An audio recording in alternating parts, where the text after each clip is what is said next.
complex here on this particular question itself. It's very, very broad, I must say. On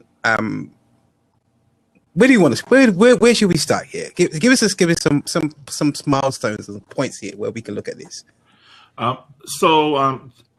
what I'm getting from the topic is kind of it's funny because I actually addressed this issue earlier, and I think it is a very complex answer. But what I think it boils down to is so much so that on a daily basis, we are focused on who's playing in the NBA Finals, who's going to the Super Bowl, what's happening on Scandal, what's happening on reality TV. And really, the question comes to mind, and I addressed this on another one of Dr. Vibes blabs, is, are we entertained? It seems like really that's what we want to focus on until something happens. Are you entertained? And it seems like that's what we want most of the time, the entertainment. We want, the shows, we want the sporting events, we want some people here, as we call in the States, turn up. They want a party life, they want, the music, the fun. Every day is just a huge party. And we've lost sight of what the real goals are as far as building a nation, building finance, building communities, building love between one another. And we're focused so much on just the entertainment. So that is what I'm getting as a broad, if we look at the Blacks and its total, that it's about the entertainment and not the serious work, everyday work of refining the character, refining the personality, refining the skill sets, refining the focus. It's more so about the entertainment. More so about the entertainment. I'm going to jump. Can you guys hear me? Yes. Well, I was saying no here, but you continue. Can? But continue, Dr. Bob. Yes, go ahead. Okay, what I'm just going to jump in here. We've had some technical challenges this evening, and we're going to fight through it. For those who don't know me, it's Dr. Vibe here. I'm host and producer of the Dr. Vibe Show. Epic Conversations. As always, I like to say you're blessed, highly favored, magnet for miracles, and a solution for someone's problem. I'm also a certified empowerment coach, and I'm president and CEO of Express Your Vibe Coaching and Communications. And I thought this was a very important conversation to have at this. Anytime it's very important, but especially in light some of the events that have been happening United States-wise. This is a global conversation. And one of the things that I saw at +_1_1 is this globally? Yes, it's a global conversation. I want whoever they are, where they're at, to respond to this question. And you don't have to be a person of color, because what's good for one group should be good for all groups. So that's why I'm taking it as a global conversation, not just a certain group conversation. So that's the way I'm looking at it. So based on that, Ahmed, I want to ask you in regards to your thought process then, what do you feel? Do you think Blacks have an idea of what they want? And it's a general question, and I'll give you a point of reference. My dad went to Howard University, and he said back in his time, when he was going to school, Blacks had something common they were fighting for: civil rights. Do we know what Blacks want? Are Blacks are there different factions? Is it, I'm just going to use that frame of reference.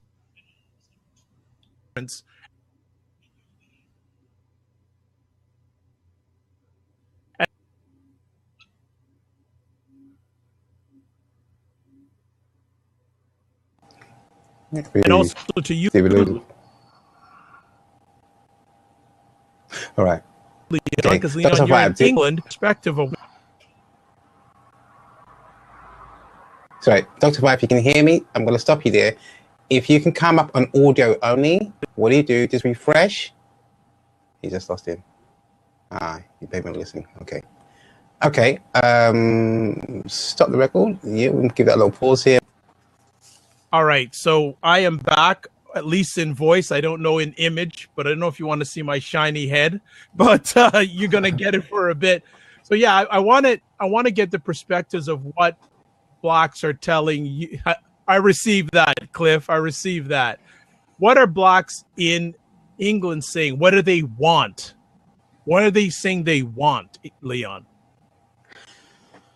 Oh, I think a lot of people want reparations and things like that, and I've seen that. But for what? I mean, I don't really know where to start here because some people just don't know what they want. Understood. And a lot of people just, they want so much things. I mean, again, I don't know where they're going to get it from because they're asking for so much and they don't even know what they're going to do with it. That's my problem. Yeah. Because if we don't know what we want, how can we get it? Yeah, and when they do ask for it, it's not really well thought about. Yeah, we do have a problem here. I mean, what do you expect people to give you? Yeah, you know that if for a country at the end of the day, if you give one set of race to somebody else, it's going to set up a whole big chain. Yeah, so. I don't know. I'm stumped right now for answers. Yeah. Okay, no problem. I can speak from a UK perspective. End of the day, a lot of people are very, very confused in what they want because there's lots of untold stories in there. I mean, what can a country give you? I mean, all right, equality. Yeah, they can give you that, but it's. I mean, for here, it's a bit different. Yeah, we don't have the magnitude of the US. Even though we look to the US and some people are trying to support the US, I mean, we've got to be careful here. Yeah, we're not there. We don't face your laws. Yeah, and if they're trying to say, okay, we want the same as the US, no, it doesn't work like that. You're in the UK, you're on their laws. Yeah, we don't carry. I mean, if you're going to the Black Lives Matter, we don't carry guns. There is a reason why. Yeah. So, and if you did, again, if you want to go to prison for your life, it's up to you. That's not where you want to go for. Because I'm not going to. I mean, that's me personally. At the end of the day, look, if you want the police to wear cameras and things, you can wear as much as you want. Yeah. They still will do what they have to do. Yeah, but we've got a whole different way we deal with things. I mean, personally, I'm not going to go into guns and things like that. That's not my realm. But I'm going to stick on the topic. Yeah, what do we want in the UK? Some people want reparations. They want for what happened in the prior of the day. Some people want equality. They want the same as everybody else. But you've got all these opportunities because, again, they do put the laws into place where equal rights come around for everybody. Yeah, and they've been giving you that. We don't even fight for some of the rights we have in the day. So guess what? We're still confused. We don't know what we want. We're trying to even get a loaf of bread or whatever it may be at the present moment because the economy. But I think from this point in the UK, we need to look deep into this before we start asking for what we want. And Leon, you bring a very good point because asking some Blacks this, they're just concentrating on just surviving the day. That's it. There are a number of Blacks that just getting by each day is what they want to do. For them to think past the 24 hours, that's a monumental task that they don't have the capacity to do that right now. Yeah. Well, they've never. You think about from generations. I mean, our parents were also over here. We're still in that mode from when they come over. Some of us are advanced, yeah, and some of us gone back, yeah. And some people want to look after their parents and they can't do it now. They're not getting the health and whatever it may be. But yes, We're trying to survive for today because it's very, very difficult sometimes. Yeah, just to, get past all the nonsense what's out there. We've got to even to think differently. Yeah, that alone, because we can't even take on some of us can't even take on what's happening in the US. Because we will just shut down and say, you know what, let me just, can I get past the day? Can I wake up and feel happy and walk down the street and not get attacked? Right. Just from media alone, because this is the situation. Media will really be pressed on this subject. And what that does, it starts to bring tension up. And when people start demanding things, they're starting to get it wrong. They haven't got a plan. They're going to go into literally, the wrong way of moving this. So, and what, again, as I said, what are we fighting for? Does anybody know? And that's that. Again, it's like the blind leading the blind. Yeah, you don't go into a particular battle without a plan. And this is, I think, what we're going into and what we're asking for. And not understanding what do we really want. Ahmed, what in the circle that you travel in, what are blacks saying what they want, and why are they saying what they want? What is the reason for them saying this is what I want? And also, too, there is an empty seat. If someone wants to jump in, please do. So, in the circles that I travel in, they're kind of they're a select group of blacks that are on a different level, that are trying to organize. And before we talk about a battle plan or anything like that, more so about organization, taking the building blocks and laying them all out and saying, okay, what do we have? What do we have access to? And then the next step is about what can we do with what we have? Instead of looking at it from the aspect of a strategic plan, I think right now, the circle that I run with, we're looking at what do we have access to, and how can we organize and put in place what we already have and have access to. Before I like that point, Ahmed, because, all right, what do we want? I think sometimes we want to also unite, and we want to have a community. Yeah, that's one of the reasons what we want to do. Yeah, we're trying to solve a problem here. As I said, we're trying to eat today. Guess what? We have to start thinking now. Can we start to unite first as people and build a stronger community? We want to try and bring back the old days. That's what we're trying to do. And that's what some of us are trying to do. And the reason why, because we're seeing all of this, right? We're fed up of what's going on right now. Yeah, you can't get a job. Over here, personally, a lot of people are very, very, very, very upset because they used to work for what we call the council here, the government. It's not the government, but actually the local boroughs. They've actually laid off a lot of people. They can't find work. So, they've got to say, okay, I need to, survive, as you said. What do I need to survive now? They want employment. So what do we need to do? So that means we're forced to go out and create our own. We're forced to go out there and start to think of new ways to ensure this doesn't happen again.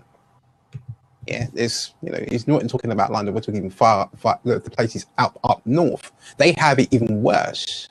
The jobs are scarce, money's very, very tight, and they want, something, some sort of income. So they have to go out and do what they've got to do. They want to just try and build a new type of community, sort of millennium community, I'll say.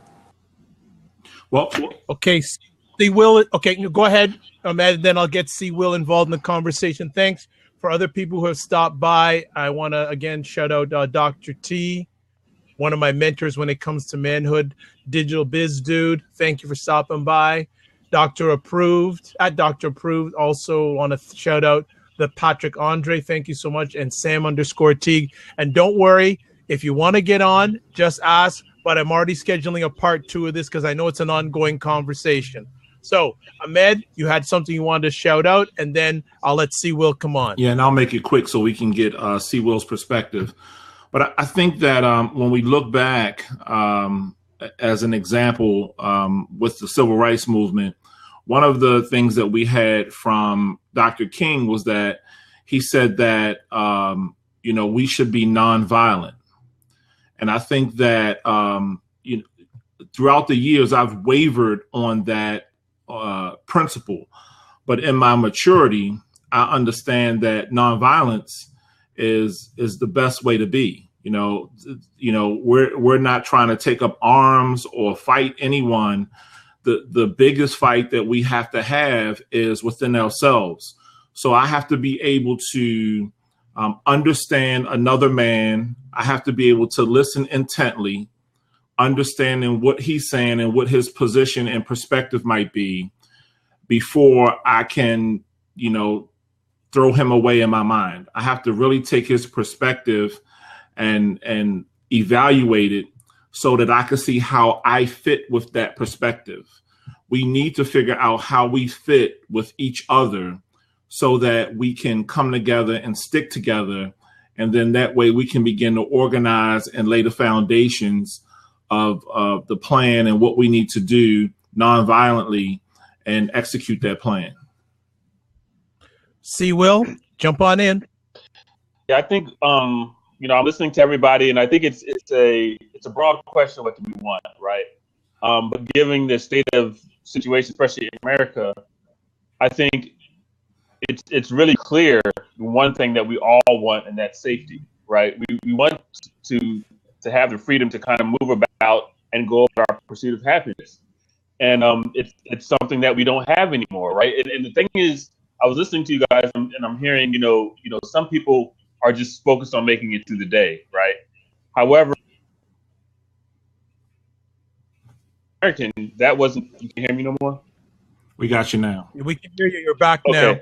But for the middle class and upper class African American, that wasn't the issue. It was basically those in poverty and those in the lower middle classes that actually had to deal with safety issues on a daily basis. Now it's become evident that we're not even safe from the people who are supposed to be protecting us. And so I think that's become a nationwide issue now that is clear for us to say, okay, this is something we all definitely have a problem. And that's why we're starting to get actually some traction, right? And some attention from celebrities and people, on the news and media, even because it matters to more than just the poor, which is the harsh reality of our capitalistic system. If it's just the poor's problem, it's not a problem.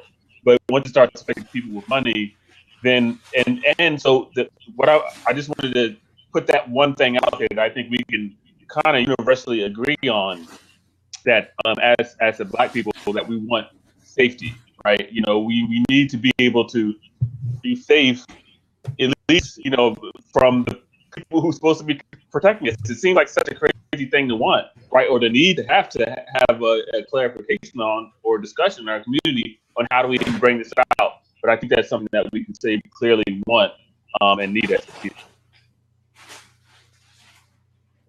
Good point.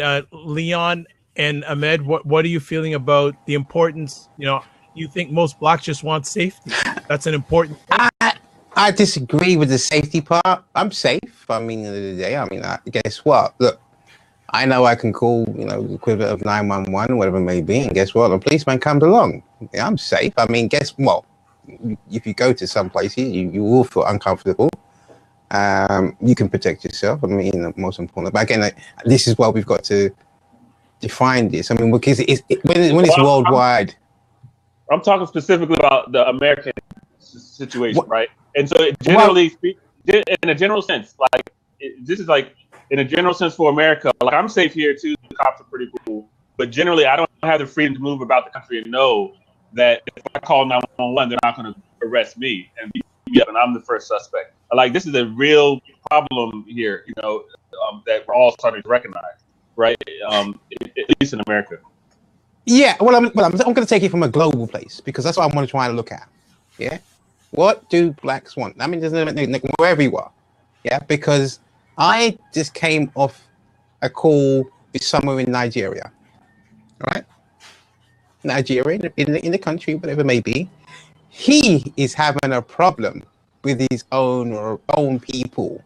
He cannot travel to the other part of the town without getting killed. So this is a total different part of the world. He's not looking for 911. Yeah, the piece of corrupt. So look at it that way. You know, I mean, it's a bigger problem point. We're fighting against each other. It's the same thing he would want in that situation would be safety as well. So I mean, it's a different part of the country, but you know, it's a basic human need. Everyone needs safety to be able to move around and to do what they need to do. You know, whether it's the police or our own people. Like, you know, it's always been a problem, especially in poverty communities, where our own people, we have to get safety from them as well. You know, it's just the crab in the barrel mentality. You know, I've lived in it most of my life. But that being the case, once it expanded into the police, not only the police for the poor people, because for poor people, police have always been a problem, right? They've always been violating rights and doing all that stuff for years. But now when you're a doctor, when you're a professor, I know when I was in Boston, a professor, the police came to his house and arrested him because they said he was a burglar in his own house. He's a Harvard professor, and he had to go to jail. And this is one of the people that visited Obama when he first came into office. So like this is like an extreme problem that I think is, at least here, is something that that we can agree on. But go ahead. Okay, I'm just going to interject now, and I don't disagree with any of you. I think what's interesting is in different areas of the world, there are different priorities. So not to say that there's one more than the other. I just want people to speak. And one of the interesting comments that +_1_ made is that he feels that it's got to start with each individual Black person finding out what do they want. I agree. I think that's a very important. Before we think about what Blacks want, what does each individual Black person want? So what I'm going to do is I'm going to ask each one of you gentlemen, what do you want as a Black person and why? And if people who want to type in what they are wishing for them individually, type it in or ask to come on and express it. So I'll start with Ahmed. What do you want and why? Well, I do want safety for my family and myself, but I understand why the lack of safety is there. I understand from the perspective that, okay, so I was a firefighter, and we had a call book. And every time we got a call, we had to log it into that call book, what kind of call it was, and what supplies we used. So if we use ace bandages or gauze or scissors or whatever, all of that had to be logged into that book because that station got to bill the county for those supplies. The amount of calls that were in that book got to determine how much overtime we got to use at that station. So with the situation with the police, if there is no crime happening, then the police are going to start to have their staff, their positions taken away. Their overtime is going to dwindle away. So now you're looking at a police department. Next year, they may have the intention of hiring 1,000 more police officers, but because there's no crime in a particular area, now the city or county is looking to diminish the amount of officers. They said, we don't need you. If there's no crime happening, then we don't need you. So they tell them, go out and find it. Go out and discover it. Go out and create it. So I remember at one time we were often briefed as firefighters that to look for certain signs because some firefighters would go out and start fires. Some police officers go out and find crime that doesn't exist so that they can keep the numbers trumped up so that they can have the income and the level of staff happening. So all of that being said, that may then translate into violence against minorities, which leads to the fact of an individual not feeling safe or their kids not being safe. So for me, what I want and what I want to create is I want to create a platform of economic development so that we can organize and unify and have policing, the policing that we want in our own community. Okay, Leon, what do you want? First of all, I want to make sure I can get up every morning and, you know, give thanks. I want to, again, ensure I have a better future for my children, or making sure that they don't go through what I've been through. Then I have to face, you know, the type of things that we've been through for right now. Also to work together, have a larger network as a community. I mean, again, people of color, they want to work together. Now, the level whereby we've got different Caribbean islands we're fighting. We've got a situation within, you know, South Africa, you know, Somalians, Nigerians. All these people need to come together as a whole, all right? Regardless of where you are, and work together as a unit and solve the problem. And if it comes down to policing, we police our own neighborhoods because we understand the neighborhood better than anybody else. The police don't understand it because they're not there 24/7. All right. If we have to deploy people of color and talk to people like in their native language, we have to do so. They do it here because guess what? There are people talking in that language and they won't understand. Yeah, they don't understand the culture. Yeah, because they've never lived it. So for me, again, my key point is, you know, really to have my children and let them give an opportunity to have a better future than I had. See, Will, what do you want? So I want a couple of things. I think, you know, I already mentioned safety. I think that's like a staple to just actually finding the life that you're looking for. The other is a more balanced representation in media. You know, meaning not only faces. You know, they showed a lot of faces when something happened in whether it's Texas or wherever, but actual producers, right, and writers, and in the media, so that, you know, we're actually represent and actually get to tell our own story to ourselves, right? You know, we have other people telling us our story to us and trying to dictate to us, you know, who we are, and so it's up to us to tell our own story. And I would like, you know, more ownership on the side of the media, like, you know, the quality TV or whatever, however it's said, things like that. So media is a big thing for me. And the other is critical thinking in our educational system, right? And so giving people the tools to actually think self and analyze the message that they're getting and decide what matters to them. To give people the tools to actually answer this kind of question. You know, this is like the hardest question for anybody to answer is like, what do you want? And it shouldn't be that way. Like, we should have figured out what we want already, right?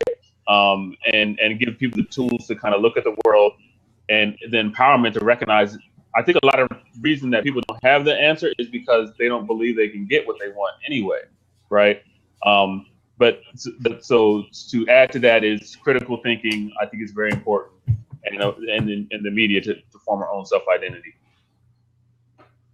So let me ask then, gentlemen, based on what C. Will just shared, is what Black Swan should be more focused on their own community or on the system? Should they be focusing their wants more on their own community or the system? I think that we have to.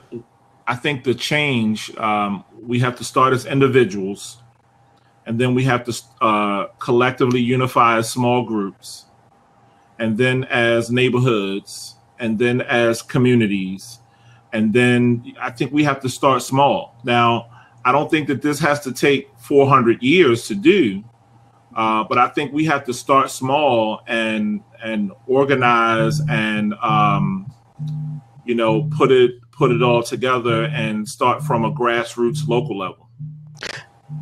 I 100% agree with that. I mean, my problem is, in the day, we should stop begging to the government for everything. Look, yeah, we've been through, we've got the knowledge and the power to do anything we want. Mm-hmm. Yeah, and start to rebuild communities. Yeah, and put the knowledge in back. I mean, if we had families way back, teaching people, and we've had again aunts, uncles teaching you different trades and skills. We've got a generation of people that can teach. But I think the community, almost on the community, the system has gone so fast, even technology. Yeah, we've got, parents growing up so fast. We now have a problem. We can't even teach them, and they can't even teach us. So I would say it's got to be the community first, not the system, because the government's a business. They've got to generate revenue, and we're depending on them for X, Y, Z and handouts. We've seen economic disaster that's happened over the last few years, and you depend on it again, that will tear down the community as quick as possible. So build a foundation which is stable and can last more than a decade, and take it further, where people can now live off that. People are learning new skill sets. There's guaranteed a job when you come out, or if again, not even guaranteed a job, you're starting your own business. Mm-hmm. And stability. See, Will, yeah, it sounds like you have something you want to share. Yeah, I think these answers are dead on. When Ahmed was talking, I see this is like a spiral or a number of circles that radiate from yourself. So everything always begins with yourself, then it's your family, your community, your city, your state, your nation, your world, right? However, I don't think you have to kind of complete everything in one circle to deal with the other, because actually we're all are interconnected. A lot of times, when I hear this, I just, the only red flag that goes off my head is, should we actually have the goal of all becoming these great enlightened beings? Because that's never going to happen, right? As individuals. However, we will gain some awareness, some enlightenment, as far as how the world works, or how we, should handle ourselves, like Ahmed mentioned so eloquently in the beginning. First just to learn to appreciate other people's perspectives. I think that's enough to actually start to work together in a group, right? And then from there, the community is the most important to me, because that is where it all starts, right? If you want to have systemic change in your city, in your state, in your nation, you got to have a support, right? And you got to have because that's how, I'm speaking from experience. That's how we did it. We got together as a community. Therefore, there's a group of people now that can actually speak to power, right? Or if one person goes and speaks to this representative, that representative knows that we are a group. It's not one person he's talking to. And then the last step is it's just a natural growth from there, because you become involved now. When you're involved, you're part of the process. You're not going to the government asking for help. You are now part of the government, right? And if they're not acting right, then you get yourself elected. You get other people elected, right? And so therefore, the people in our community, they became part of our community. Our representatives, they come to our community meetings. They listen to us. It's like, we have just as much voice through them, because that's the way it's supposed to work. Now, of course, that was Boston. It was an ideal situation, I believe, that came from our involvement, right? And they actually looked to replicate the same thing in other communities that we had done, right? And so it's that we are the government.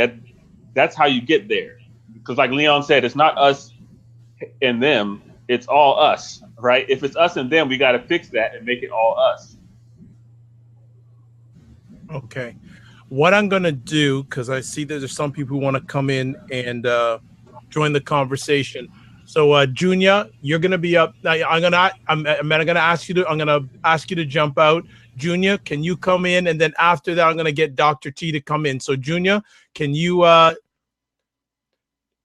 Okay, so Junior, if you can come in, and once you come in, I'll ask Leon to jump on. I'll get Dr. T. If you can come in, that would be great also. So Dr. T got a seat open for you. Junior, what is up? Hey, big up yourself, man. Big up yourself all the way. Oh, the you. I can't believe I just did that. I actually got, I came to America just for Florida State, and here I am throwing up the you. Seminoles, forgive me, man. Oh, man, this is horrible. I'm a Seminoles guy. I'm a Seminole guy. Bobby Bowden, my great-great-granddaddy. Oh, my. All right. What do you want to do and add to this conversation tonight? And I'm going to shout it again. Dr. T, if you can jump in, I'd really appreciate it. But go ahead, Junior. Hey, man, Cliff got that thing on point. So look here, man. All I going to start off by saying is the daggone truth. I go rap for a little while, and then you can have the rest. So imagine, right? It was this pretty girl. I had like this girl, and I telling this girl, hey, listen, I really want to get to know you better. I want to take you out to eat. I want to do all these different things with you. And then she was like, listen, just tell me the truth. Just tell me what you really want, and then it could be over. You know, because back in the day, I thought I was player from the Himalaya, Iceberg Slim, you know what I'm saying? Daddy cool. But fact of the matter is, I talked myself out of what I really, really wanted. And she was down for whatever I really, really wanted. But I failed to tell her the truth. It was like she felt like I was insulting her ignorance. All right, check this out. Ignorance, right? Under the Articles of Confederation, the first Black president of America at that time is on the $2 bill, which is John Hanson, right? So that's crazy. That's crazy. How did we not know that? How did we not see that? Because again, with that, you get a lot of recognition of self. All right, we'll come back to that. The Tuskegee Airmen, right? This is 2012. I'm part of a flight crew, the only Black flight crew, all Black flight crew that I ever heard of. Here we are going into war. 2012, we're flying the C-23 Sherpas, and we land in Tuskegee, you know, just as, you know, it was, hey, man, we're all minority crew from the Virgin Islands, and we're going into war. You know, let's land in Tuskegee. Let's do a flight plan and see if we can land in Tuskegee. We land in Tuskegee, and I'm telling you, man, hey, tears in my eyes. It was so wonderful, you know, to be able to land there. Get to Iraq. Well, first we landed in a state up north. I'm not going to say the state. I come off the plane. I'll say the state. The state is Rhode Island. We come off the plane, and you know what they said? They said, straight, live and direct, who flew the plane? Because it's nothing but Black people coming up. This is 2012, brother. Okay? All right, we'll come back to that. Haile Selassie, Emperor Haile Selassie the First, right? Emperor of Ethiopia.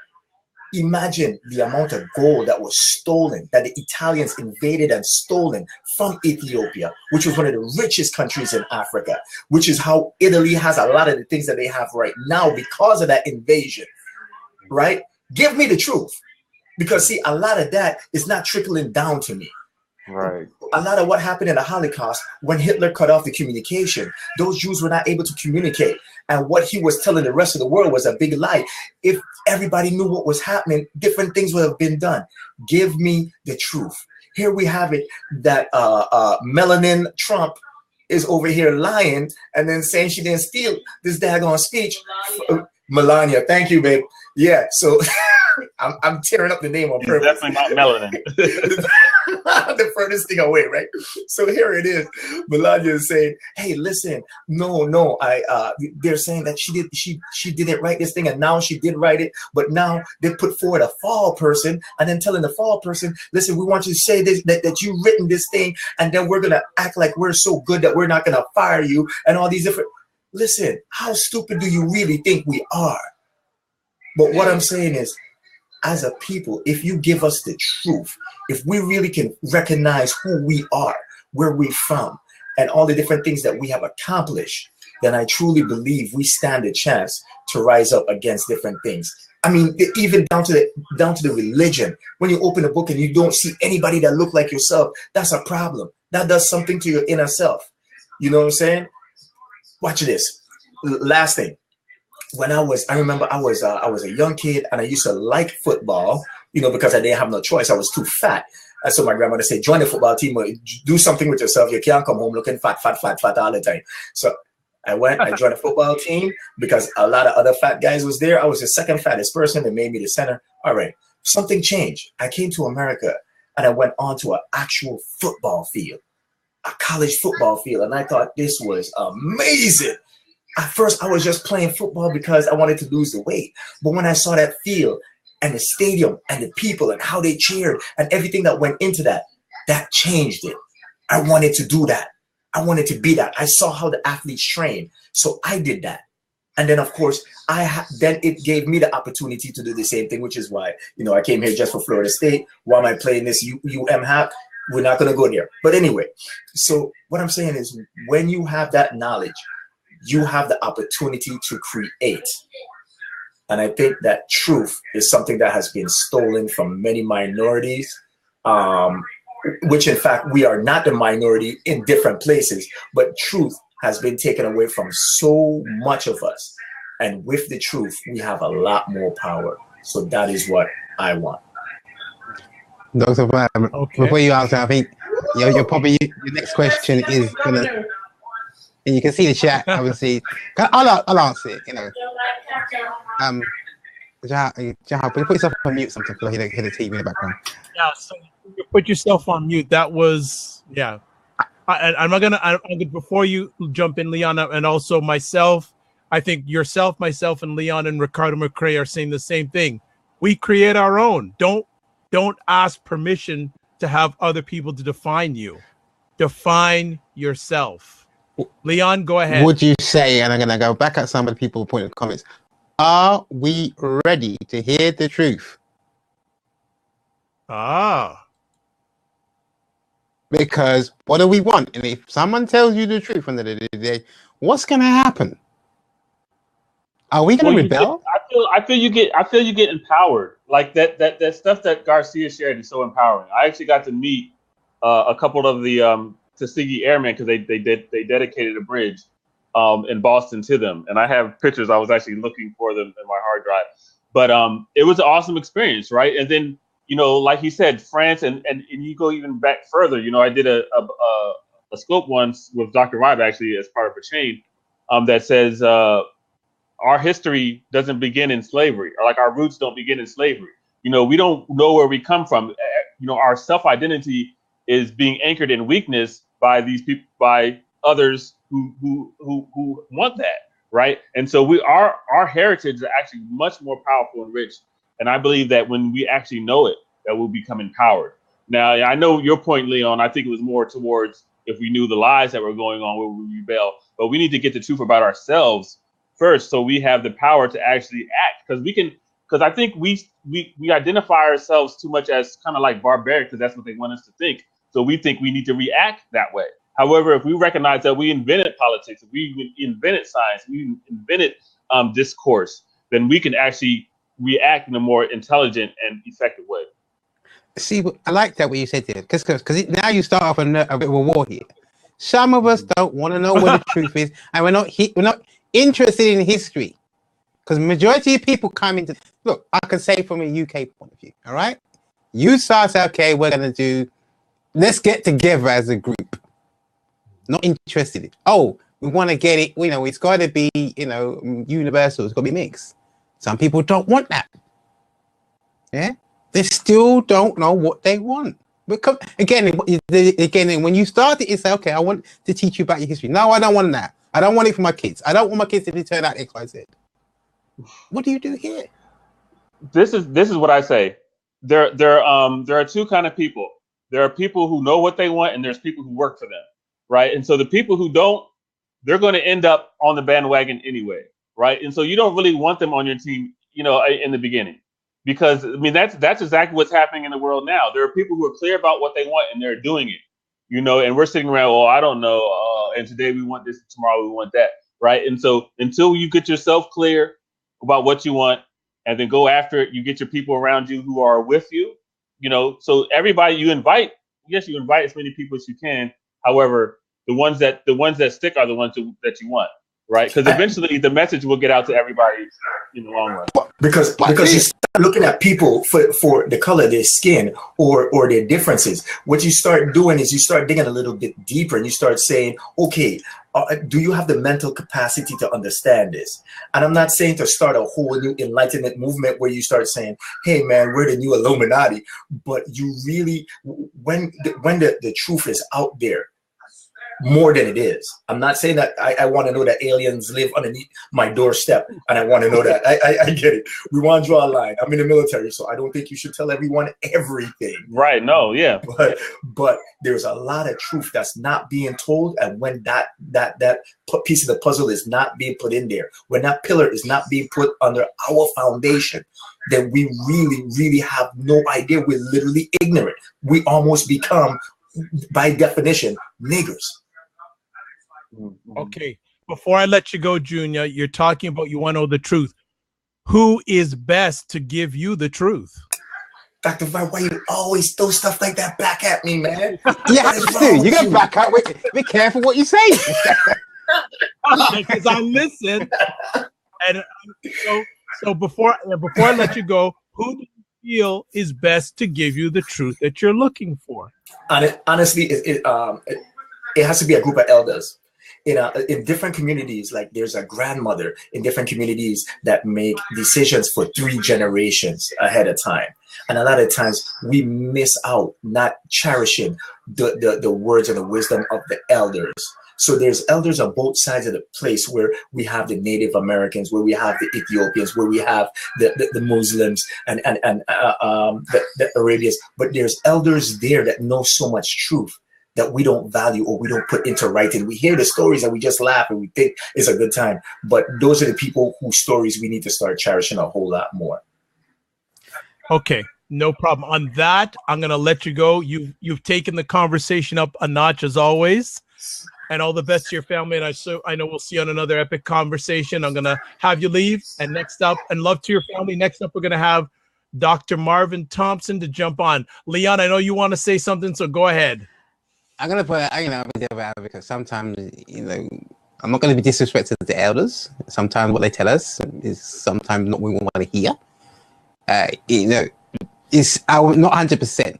I will say, just got to be careful, because some things we've learned today really, really steer this in the wrong direction. I'll give you a prime example. We've been told to go and be a doctor, lawyer, whatever, but not to be a business owner. We've got to be careful what we consume. Not everything is good for us. I mean, not to say disrespectful for your elders, but again, take 10-20% and work it out for yourself. Yeah, because your elders are there to guide you. Yeah, they tell us some things that are just really, really irrelevant into today's society, because they're not really going through it like us. And this is why we sometimes rebel, because you guess what we say, you're too old, you don't understand this. Yeah. I mean, my parents couldn't tell me about computers. Again, Dr. T, come in, and I'll jump out the seat, give somebody else an opportunity now. Someone else was, and Dr. Leon, stay on. If someone wants to come, well, he jumped off. If someone wants to come in, there's a seat open. Dr. Marvin Thompson, all I will say when it comes to him is respect. And I'm really pleased that he has some time to take from his positive, productive schedule to jump on. And just a little background, I was very blessed to have himself and Glenn Barker of the Mankind Project in Chicago basically be a driving force in the Manhood show that is now still going, but they were the major forces to make it what it is today on Blab. So always a pleasure to see you, my man. How you doing? Man, it's always good to see you. I miss you, brother. Right back at you. How you doing? Man, I'm doing good. Sweating like a pig down here in New Orleans. I'm holding it together. Good stuff. I know you want to share with this conversation tonight, so please. Man, this has been a great conversation. You've had your guests have, I think this is indicative of where we are as Black America, the different perspectives. And it's even Black people, because Leon, who just left, is over on the other side. He's across the pond. And his response to some of your questions just signified the gap between our perspectives, although we're all dealing with the same dilemma. And this, this is that whole thing about we're not a monolithic people, that we have diverse experiences, we have diverse backgrounds. But to get at your question, I think for me, as I'm watching it, I think you asked a follow-up question to one of the gentlemen a little while ago, which I would have responded the same way he did. Is like, why'd you have to ask that? You made me think. You know me well enough by now. You know that. I know, but it was a great question, man. But what do we want and why? When I look at this issue and as I work with young people and a lot of times with their parents, I see this generational gap. And when we start looking at the Black experience, as I've observed this working in schools across the country, when I observe this question come up, the response from my generation is relative to where I am today and my experiences. So I am typically responding to where I stand at this moment as a reflection of where I am now. When you have this discussion with young people, they cannot connect because they don't want to be where you are when they're where you are. Right. Good point. So the disconnect in this discussion, as we look at our people, is for those of us who are in the position now. When I look at I'm 52 years old. I got 25 good years left if I'm lucky, right? So I'm at the low end of my productivity in terms of what influence I can have for the long term. Whereas when I look at our younger people, it's more about listening to where they are. And this Black Lives Movement is very powerful if we get our heads around the voices that are being spoken or coming out of it in the context of what I just shared. So one, we haven't learned how to view that generational knowledge that we have in the context to carry it forward. I think within our own culture, we devalue each other for positions. And I think that's a cultural response to the environment we live in, which has led us to be framed to always look for a leader. There has to be a monolithic voice for a monolithic cause, for a monolithic people. Frankly, that decries our intelligence. It limits our scope of contributions to what we can gain as a civilization. And let me make this point as we investigate this question, because I think this is the most overlooked fact that is going to influence what's influencing what's happening now. But I think it needs to influence our thought processes and ultimately our approaches. The world is going through the largest demographic shift it has ever seen in the history of this world. We are seeing fertility rates among certain populations of people globally around the world decline. It is fueling the immigration debate, which frankly, for many of these countries without immigration, they would have gone under a long time ago. We have in the United States of America that same demographic shift that's projected by 2042. Minorities will be the majority in this country. The question I ask young people once I share this information with them, as we engage in this discussion, because they're typically angry about what's happening to them. I was born in the 60s. I lived through the civil rights movement. I was part of busing. Where I lived in Virginia, they closed the schools down for 7 years rather than let blacks go to school. They just shut them all down. There was a proliferation of private schools. That's when it came about. So as I said to the young people, and I want to throw out here as part of this discussion, as we become aware of that demographic shift, I ask my young people this, and I ask adults all the time, what are you doing to prepare yourself to be in a position to lead? Because ultimately, whether the current structure desires it or not, science and nature have already moved us in that direction. So many of the things that we're seeing here are irreversible. That dynamic that I'm talking about, why it's so transformative, it is that it has reached the precipice of no return. So there are populations around the world that are declining, and we have populations around the world that are exceedingly growing. And to give you an example, in Uganda, the average birth rate, it only requires 2.1% fertility rate amongst any population to sustain itself. Uganda has an 8.1 fertility rate. The average woman there has 8 babies. So when you take a look at the United States, you have a fertility rate amongst Hispanics and Latinos, which is roughly about 2.6.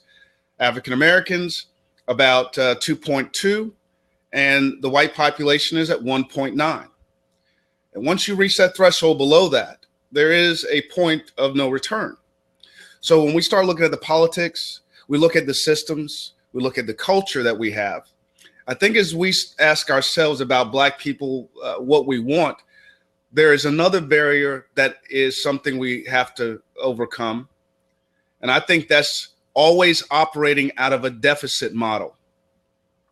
We know where we come from, but you can never get to where you're going if you constantly are thinking that you're overcoming something.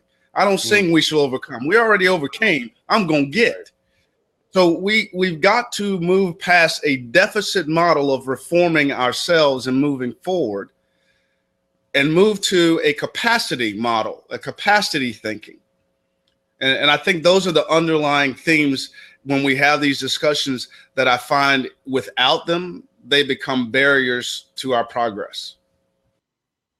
Wow. Yeah. Wow. I really like that last piece about shifting from a deficit model. It's like I was having this conversation with a client today, actually, where it's not, do I have value? It's discovering the value I have, right? Discovering how to manage the energy and intelligence that I already have access to, all the resources that I have. And that's the thing, you're right. We kind of operate, I'm struggling, right? I'm climbing. We don't have enough. We need to get more. No, we have way more than enough. We need to learn how to effectively manage it, how to effectively put it to use. It's organized knowledge is power, right? Apply towards a specific direction, right? That's why I think this question is so powerful, because you know what you want, then you can organize your knowledge towards what you want to get. Yeah. My professor, I'm sorry, on the side here, I mentioned the book Robert's Rules of Order, because I was a member of the video club, right, amongst other clubs, but we actually used this parliamentary type of order, for votes and different things like that, and that helped me in my community organizing and everything else down the line. Eventually, I was on boards and different things like that.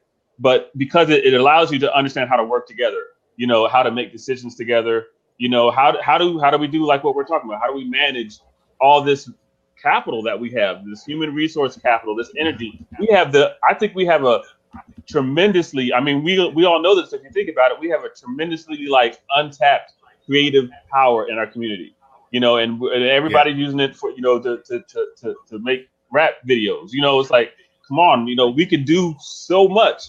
I don't have no problem with rap videos. I love rap, but we have so much more, we can do in business. We have great business minds that are just selling drugs, and then we have the same thing on the other side of the fence, so to speak, where we have people who are very successful, getting money. However, we're not tapping that resource to actually help them connect to our community, right? And actually bring results, use their skills like Dr. Vibe is doing, use their intelligence to actually bring us together and organize and think around things like this. Because it's really just, how do we manage the potential that we already have? I agree 100%. Excellent point. Do you have a few more minutes, Dr. T? Sure. Your passion is helping younger people. I know that's been your passion for many years. Mm-hmm. I want you, because you live it, you breathe it, you have evaluated experience in it. What do you want for your young Blacks? What do you wish for them? Because you see what they're going through. What do you want from them? And also what I'm going to do is I'm actually going to put up, Dr. T's a very humble gentleman, but I'm going to put up a link. If you don't think the gentleman know his stuff, I'm going to put up a link that he did a few years ago. Well, he was on the Tavis Smiley show a few years ago. So if Dr. do I have your permission to put that link up? Yeah, I don't let my mama look at it, but you can go ahead. While I'm putting that link up, though, talk about what you want for young Black people at this time. Well, I'll go back to where Will connected with, because this is the thing that they can. I want them to realize their capacities, and I'm going to tell you what I want for them is because it's because of what I see they don't have. Right? There's a common thread amongst the young, and I work with a lot of inner city I hate using that term because I know it's a code, you know, it's a dog whistle term, but our inner city underserved youth. And most of these youth come from very challenged backgrounds, so they operate out of a deficit model. And what I want for them to do is to walk out into the world recognizing, one, their capacity, but two, having the strength and the dignity to not be deterred by what's coming, and to use that dignity to grab more skills, because it only makes you stronger. So when I tell you about the deficit model that these young people work out of, they will agree with you on the rhetoric. They will agree with you on the ideology. And then there's always a but. And that's the first sign of a deficit mentality. They go into their stories of their pain and their woe, which is very real. But that's been our legacy for 500 years. That's been our legacy. And that legacy has to have, just like we talk about breaking generational poverty, we have to break. And generational poverty, just to be frank with you, is nothing more than an outcome. It is an outcome based on deficits within the system that become deficits of a group of people and the way they approach things. I can have. And even when given the opportunity, they look for reasons why something might interrupt their opportunity. I would like for our young people to realize that, one, recognize it, and it's something I work with them on by never approaching them from their deficits. My first engagement with is an assessment on their capacities. The entire time they're with me is for them to develop a plan to raise each level of their capacities and plan to do so. They have to develop a plan. They have to prioritize. They have to follow up. They have to be accountable when they're not. And the deficit are only those that they create. They are never generated by another individual. And that's I believe, one of the huge barriers that we face. But to answer your question, I want these young men to realize that they are capable just by existing. That's the number one thing I always try to get across to them, because everything in our society, when we look at the media and the media images that are projected to them that they see, they're 80% negative. So they are operating even on a subconscious level with a deficit mindset, even if it's those there about what others are perceiving about them. Wow. Leon, you jumped in, because if you're jumping in, you want to speak to Dr. T, because you just came in like fire, as you said. Do you want to share anything with Dr. T? Well, yeah, I do agree with Dr. T here. I think, and what was the question? What the question was trying to find out? Where do they start? Because we've got an everlasting battle here. We've got the education system telling them one thing, and you're coming home and your parents are telling you another thing. Am I right by saying education starts at home? And you want these, you are absolutely correct. Right. So education starts at home. So we've got to educate ourselves to give our children here. But these people want us to go out and, go and work for somebody. We're not telling them to be, a thinker. Yeah. So we're in this struggle here. It's a whole big circle here. Yeah. And I think that, again, this is the fight for all of us and what we want. Okay, we want to just have something whereby of our own. But somebody's telling us, no, you can't have that. I'm a victim of that. Yeah. I was told when I was young, you can't do this. As the quote says, you're good with your hands. Do this. That alone can just steer you off a path. You've been told, be a doctor, be a doctor. No, I don't want to be that. Yeah, I'm good with computers. That's what I know. Yeah, and I just sat up and this is what I want you to do. But again, it came from rebelling of other things. It wasn't a clear path. So before I get to comments on the side, Will, do you want to jump in on anything before I look at some comments on the side? Well, I'm actually agreeing with Leon, and that new comment down there is that I feel we should we should put a lot of effort into education. I feel like there is a lot of effort into it, but specifically in our own communities that we educate our own. And I agree that sometimes the parents don't have the education. But if you look at like the babysitters who you send your kids to, the community centers, that's where I used to work. And so those groups, those people, you want people who have a positive perspective on our people, right? And what they're able to achieve. And then you're young, because a lot of people, they know they don't have that, right? They don't have that perspective. They don't have that knowledge, or they don't even have that positive outlook on life, and that's one of the reasons they send their kids there, right?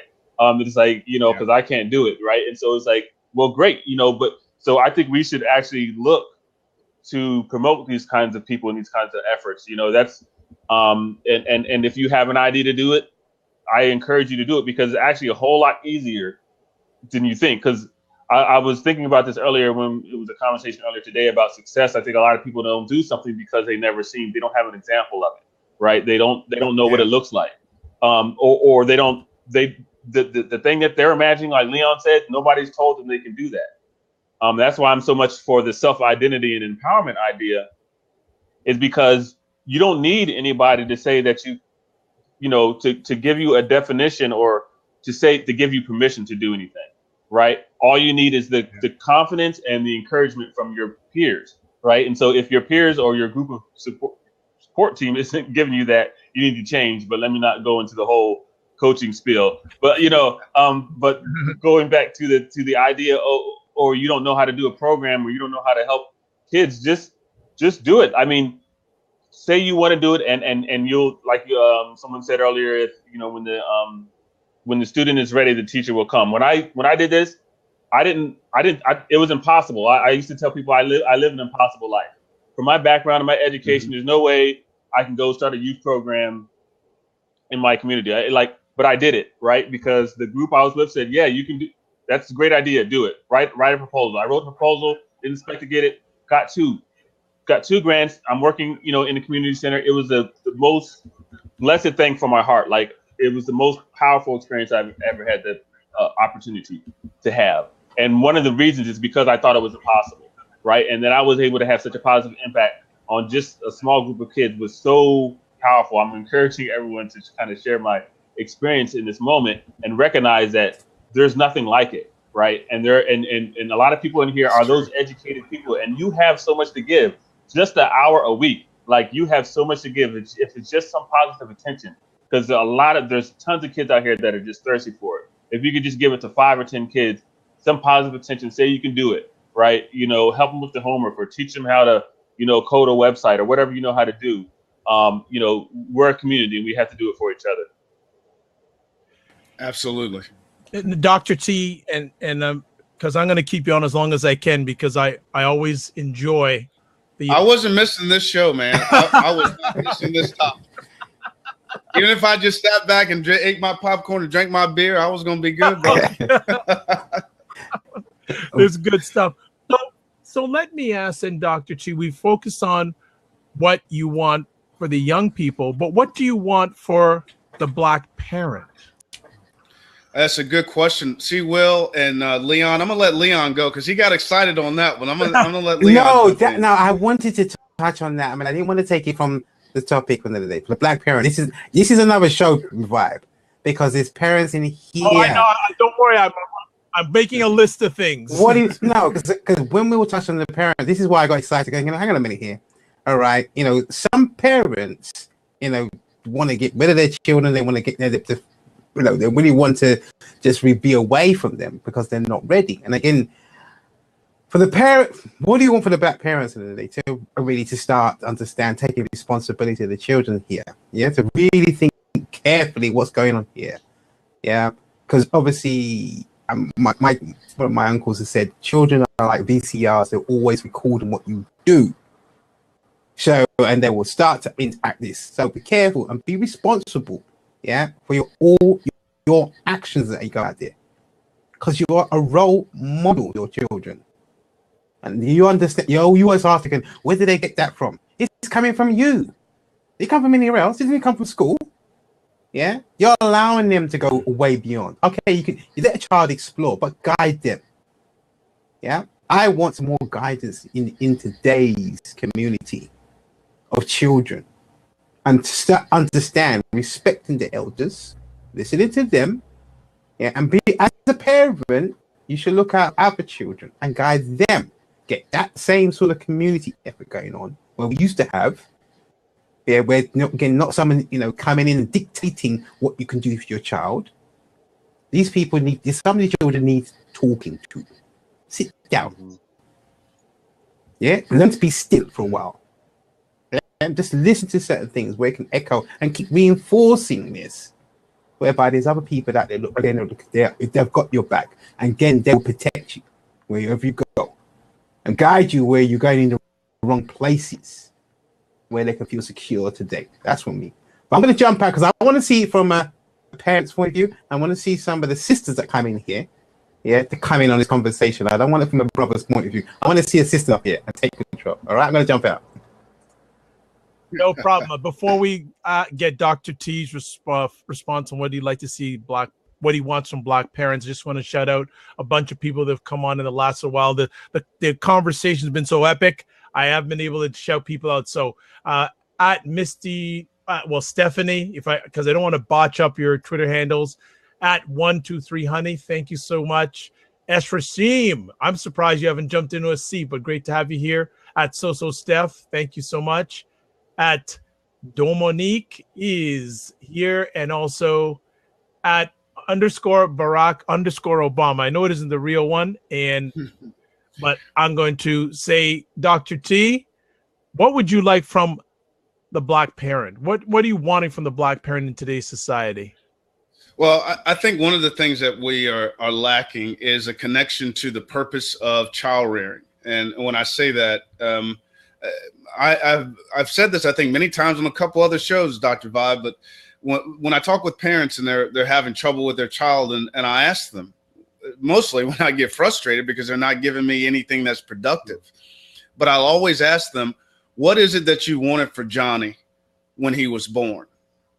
And I always get the same few reactions. You're nodding because you remember what happens. It happens almost every single time. I get no response at all.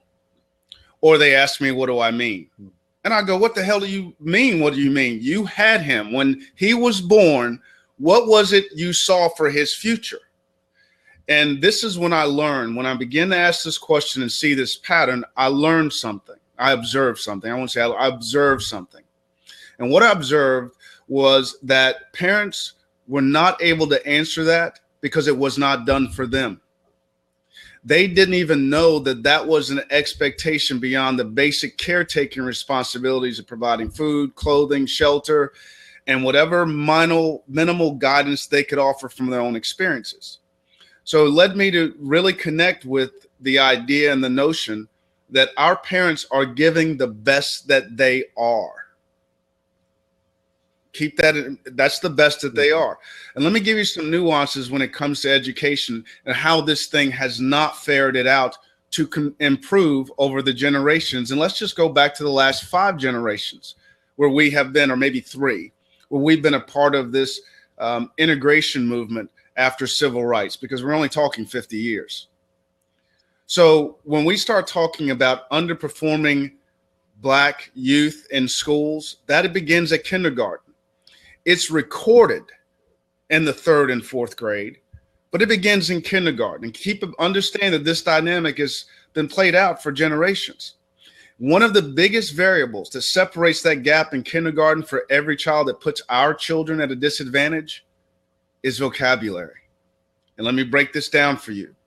When a white kindergartner walks into kindergarten, he has a vocabulary of he or she has a vocabulary of anywhere from 10 to 15,000 words. When an African-American youth kindergartner comes in, their vocabulary is somewhere between 3 and 5,000. Now, that's not a significant gap when you're talking kindergarten, because that exchange goes back very quickly and they can move up their vocabulary. We're just talking about the use of words. But each year, the curriculum in English is built on using that vocabulary to begin identifying sentences, 1st grade, and reading them, 2nd grade, seeing them, reading them. They're now longer. They're a little bit more complex. And in third grade, you're now having to respond to them. So it's not the rate of acquiring knowledge all of a sudden, or vocabulary, all of a sudden stops almost dramatically for Black kids about third grade. That's the testing year. And that's where we see that gap expand, and it continues to expand. What I want for our parents is not to send your kid to school. And I always tell parents, if you send your kid to school to get educated, they're done. Wow. They're done. It's over. I have 2 children. I never send them to school to get educated. I define before they go what that purpose is from my house. From my house. And the purpose is not an A. The purpose is not a B. It's not a grade. You're not there to please and jump through hoops. You're there to go to get what you need to get what you want. So we need to establish with our parents that connection and understanding that school is an institution that serves itself. It does not serve you. It is an institution that serves. I spoke to this at the Congressional Black Caucus last September, and I could not have been clearer about this. If you send your child to school, they are an indoctrination tool. That's all they are. They're indoctrination institutions. I've worked in them for 26 years. I've run them. I've been a superintendent. I've done that. The structure, and this is not that they're inherently bad. I'm talking about their natural design. Anything that large has to work at some point to sustain itself, to prove its worth. That somewhere along the line, your needs, your priorities become secondary when you have such a large mandatory populace to play with. And there are no consequences for your failure. So when you have that dynamic, any parent is a fool to send your child to school without your direction, without your expectation, and without your accountability. That's what I want our parents to understand. Wow. See, Will? Hey, that was heavy. You see, Leon's back. I had to lean back on that one. That was heavy, Dr. T. Well, let me give you some facts. As I mentioned earlier about the demographic data. Yeah. I do a radio show every Monday, and a couple months ago, I had, and I don't know if you all saw the report. It was produced by Johns Hopkins University, a Dr. Papa George. And it was a study that was a meta-analysis of all the research regarding teacher bias and student mismatch, meaning how do white teachers perceive black kids, black teachers perceive black kids, black teachers perceive white kids. 2 days after this report was released, I had Dr. Papa George on my show. One of the facts that's really inherent is that we start talking about the demographic shift in the United States and the global shift, particularly here in the United States, I'm going to speak to. With the population of young people between the age of 3 and 5, currently they make up 62% of that population group in the United States. Keep that in mind. They're not even in school yet. But the teaching core in the United States is over 80% white.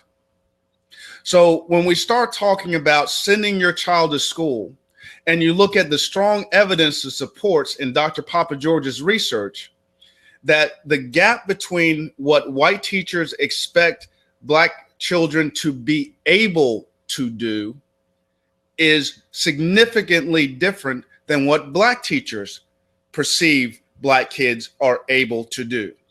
So aside from just the system, and this doesn't suggest that all white teachers are biased, because all of us have some inherent bias, right? Even subconscious bias.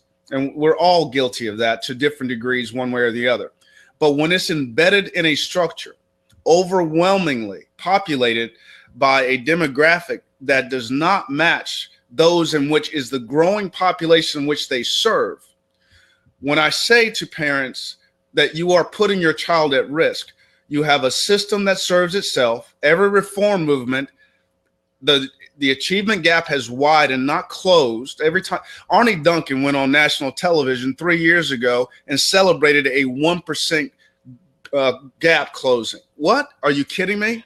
We all know in research, 1% is not significant on any level, but yet he celebrates it and everybody lets that slide. The system will celebrate itself for its own merits. And when you throw in that dynamic without any interruption, even with the knowledge of the bias there, no buffers for the bias, and the I want to ask you, privatization Dr. of it, T, have you heard? there are too many reasons for parents to take control. Have you heard of the research about teacher expectation and the results that they get? So in other words, they did a blind study where they had the teacher say, "Hey, everyone in this class is gifted, right? But this other class are just regular students." And they were all the same level of students. The group that they told the teacher was gifted all performed like gifted students, right? I would assume this is kind of proliferated throughout the educational field, right? And so it's called the Pygmalion effect, and it happens in every. If I tell you that you're a genius, and I tell you that when you're 3, what evidence do you have that you're not? But if I base genius on a low standard, we now have the dumbing down of a population of people. So, and to give you an example, and see, Will, thank you for bringing that up. Years ago, I had a school that was predominantly black. And let me share with you, this bias that I described is also a part of our culture. We do it to ourselves. Come on, every black person here knows we got our own crabs in a barrel mentality, right? And I took over this school. This was 20 years ago. It was my first principalship. 99% black, 99% poverty, and my teaching core was about 80% black. When I walked into the school, they used the terms "these kids." And I'm looking at my own people, and I'm like, "What? Did you just say these kids to our kids about our kids?" And of course, they ran them down. So they said, we took our test, and I did a pre-testing. So they came back and they said, "See, Dr. T, we don't have anybody here who's gifted." I said, "What do you mean?" They go, "Well, nobody made the gifted standard." I said, "Whose standard are you operating out of? Do we have kids in this school who fall into a range higher than others?" They said, "Yeah." Well, that's our new gift. So we're going to apply that Pygmalion effect our way within the population we have. That's the danger in a system driving your kids in your community from up here with a standard from up here that is so disconnected from your kids. And we don't have principals and leaders who, one, model for our parents the ability to set that standard, and use the science. Will, what you just described, the Pygmalion effect, let's use that to our advantage. Let's use that as an asset and a capacity driver, rather than look at our deficits. Right. And I think if our parents begin to understand the vocabulary, how when you talk to a kid, don't just yell at them and say, "No, get away from that." Explain it to them. Sit and explain it to them. Take the time to use your words, even if they're not the most polished words, that they are in sentences, because that's what the school expects. These are the little things that grow vocabulary, that give opportunities, that connect kids. And I'm going to tell you, and I think everybody here knows this, when your parent talked to you, sometimes it wasn't the words you heard, it was the tone. And if that tone is a teaching tone, I'm going to receive a teaching tone a different way. I gotta stop you because Go ahead, Leon. you hit on some very, very key points. Hold on, Leon, just drop. I'm just gonna say I dropped the microphone. Like that, it's expensive and everything. Well, I mean, okay, I'm gonna be devil's advocate. I'm gonna put some fire into here. People might just kick me out the seat after this. Now, I've just been writing down what you said. Now, today's economic time for parents, they are so busy, and what I've seen from my experience, going into school in New York, the parents come in and drop the kids off, and they don't get involved with the school. Yeah, I went in there as a parents meeting. I saw one person, and they tried to nominate me as one of the presidents because I came in for the first time. So I thought, why? I asked a question: why don't parents come in? Why do they drop off their kids at school? Now, this is again, they're trying to keep up with the system. All right, they have to get to work and try to get the bills paid. Remember, just surviving here. But this is a problem itself. If they're trying to do that, guess what's happening in the household? They come home and guess what? They can't even help the children with the homework. It's the actual other child is helping with the homework, which is even a big problem. Because again, I try to say to myself, look, if a child doesn't bring his homework in, I mean, do you alert the parents what's going on? I mean, they say they don't even receive it. So that's one question I was going to ask you. Now, we had a debate, and I think the actual person that is in here today, understanding what the school system is all about. I don't want to take it derail what we got from here, because it's what do blacks want? Yeah, about But it's part of it, though. It's part of it. But again, this is a bigger question because I mean, parents are here, and again, do we understand the school system as you said? All right, what is their role and what they're supposed to be doing? Yeah, some of us. Dr. T. Wait. Go ahead. Dr. What I'm going to do, I'll let you answer it a little bit, but I'm going to ask a favor of you. I'd like to know in the near future, if you have time in your schedule, I'd like to have you on a blab to fully talk about the education system. Dude, we got to make out a deal. Look, here's the deal, bro. I got you, man. I got you. But I'm going to tell you how this works. Okay. If I come on here, I expect a package at my door of Snickers bars, some Cheetos. I need something, bro. You got to give up something to me. Whatever I can. Dr. Vibe t-shirt. How about that? Leon will talk. Yeah, we're not going to poison you with the Snickers bar. We're really going to give you something because that might be fatal. Okay, you might just get into the Snickers bar before it. I hear you. Yeah, and we don't want it to happen. We want to get recording, so you know what, No. Okay. We'll work something out. But if Dr. Shea, certainly you can get into that.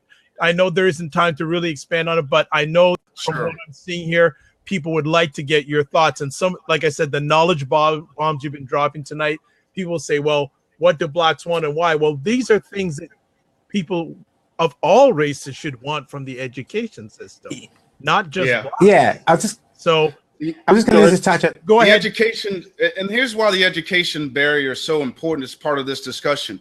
Everything we want, every single thing we want is driven by that standard. And when you look at the results, ever since Brown versus the Board of Education, we have failed to achieve at every level. At the current, from the time Brown versus the Board of Education began to this moment that we're speaking today, the gap has only widened. With every reform movement, it is only widened. It's widened so much that our government now is selling off schools to charter organizations, calling it school choice. It's not a damn choice because it's being sold. And this is what the public doesn't understand. Those charters are also sold on the stock market. So your child's success is an investment, whether they fail or succeed. Come on, we are playing Russian roulette. Wow. Someone's playing and gambling with our children's future. And this is why I tell you never to put it in. Don't send them to be educated. I hate when we say, go get educated. No, I don't. I have knowledge that I'm going to use, and I got it from that institution. Right. That's what I have. That's the difference. So when we talk about parental involvement, and let me give you the context, Leon, I'm going to try, I think it's getting to your point. Parental involvement has been the most ill-defined term in education ever. If you ask someone, say, we want our parents to be more involved, I go, what do you want them to do? That's number one. Number two, how will you measure the impact of number one? What evidence do you have that the thing you just asked them to do is going to help us close this gap? And the answer, and Arnie Duncan and the Department of Ed went through this big thing about parental involvement. You know what that is? That's when I got nothing else to say. I got nothing else because I don't have to prove it because I can't. So what is parental involvement and what drives it? And if we're talking about our people, we have to look at who's not succeeding, because every one of us 4 men had parental involvement. Probably most of the listeners here have parental involvement, right? On some level, or are good involved parents. Those parents who aren't involved all find a common thread. They were either not very successful in school themselves, intimidated by schools, or a third factors, schools intimidate them because the school is intimidating. They're non-inviting. They're nondescript. And good schools have to tie their goals to an awareness of parent skills. I did not, when I worked in this high poverty school, I did not send home long page memos with 3-syllable words in them. You know what that is? That letter to those parents in that community, that message would have been, I'm smarter than you. Don't mess with me. That's what it would have said. I kept them short, 2 paragraphs, and I talked to them like they were grandma. So the school itself has to be inviting. And when the school isn't inviting, parents need to go in and say, this is how I need to hear it. Don't wait for them to tell you, because they're not going to. As we talk about homework in the 21st century has no damn relevance whatsoever. It lost its relevance when I was in school. We all did it. We either cheated, passed it around, or did it on the way to class, or did it in the back of class. It is a way for teachers to go, I have some control. It's BS. What homework was designed to do, theoretically, is a reinforcer of the knowledge gained that day. And if it's not driven by that, and when it comes back, it should have a plan other than turning it in, saying that you met my expectations to do as I said you would.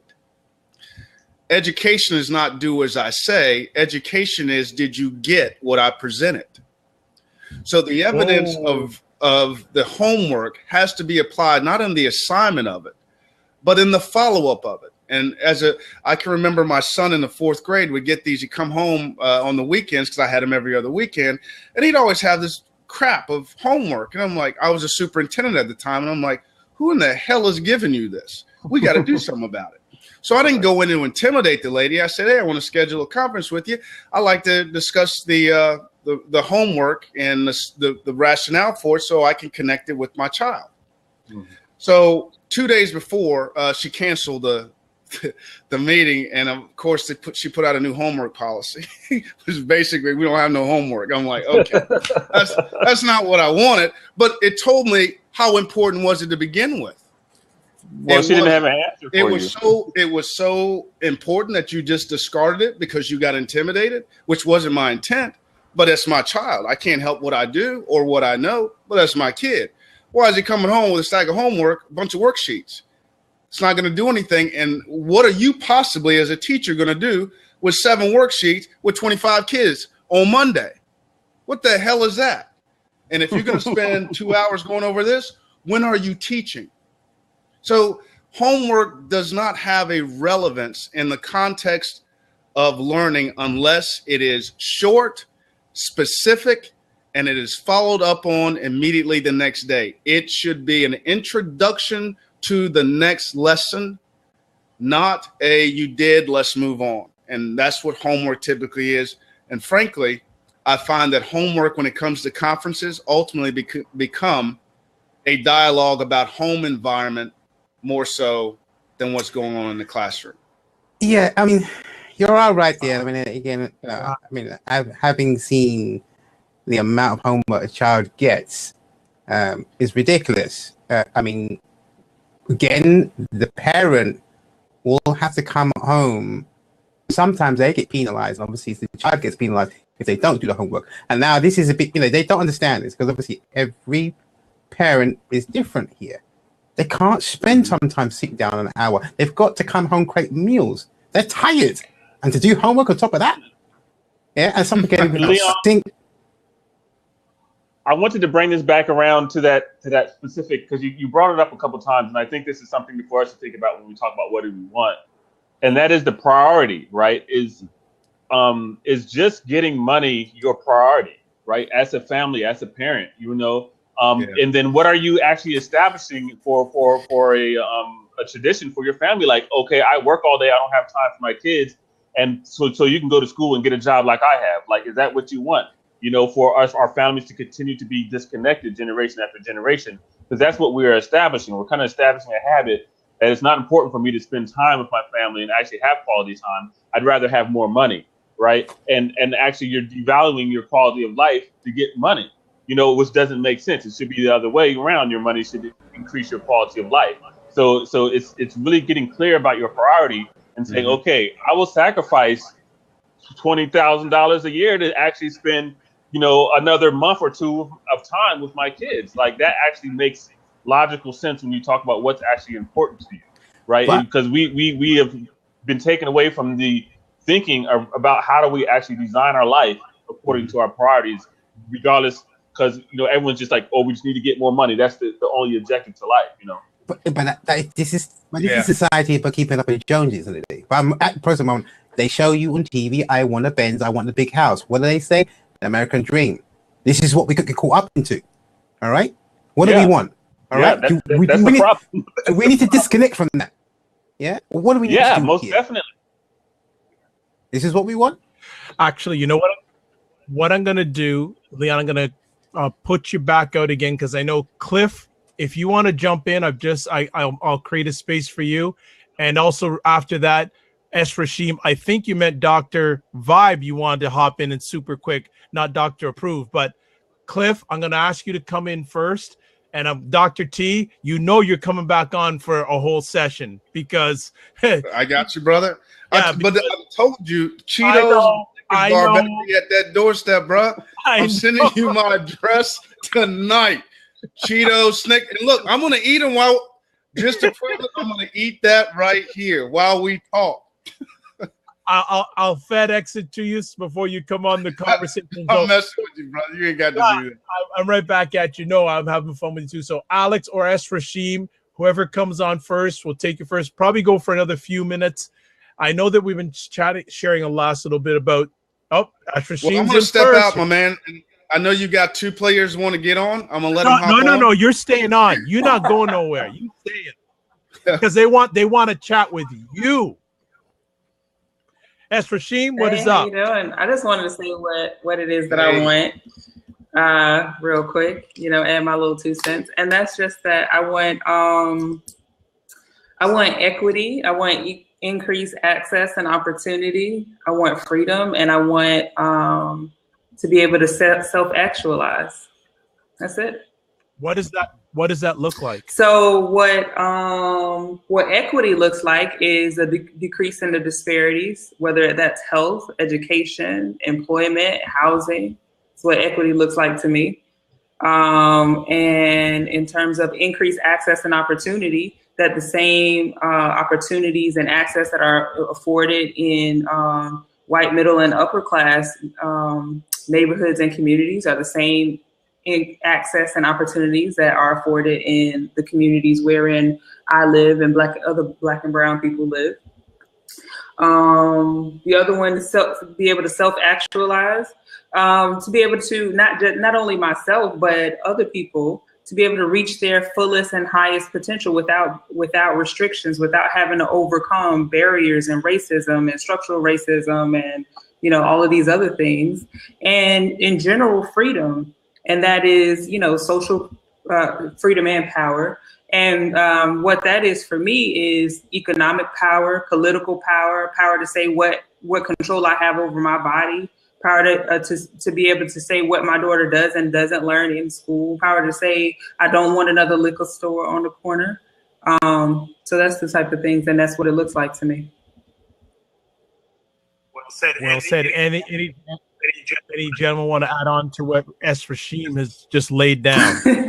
Well, I just wanted to add. I think she's awesome, and I think she has an authority in her voice because of what she does. So Rashim does a lot of work with nonprofits, actually helping people create nonprofits and actually create these results that she's talking about. And so that comes from a knowledge of a clarity of the problems and actually how to address them. So I think. Just wanted to give some more weight to her words. I think she articulated it very well on her own. Thank you, Dr. T. Yeah. What do you want to add? Well, you have a Rashim, nonprofit. I love everything that you said because I think it embodies where we are. I think this is exactly the message. I think this internally, we keep hearing this term, we're woke. Many of us are waking up, right? And I think it's the first time we're able to articulate. I asked my friend the other day, I say, "Oh man, I'm tired of hearing people saying we woke. Woke to what? What are you awakened to?"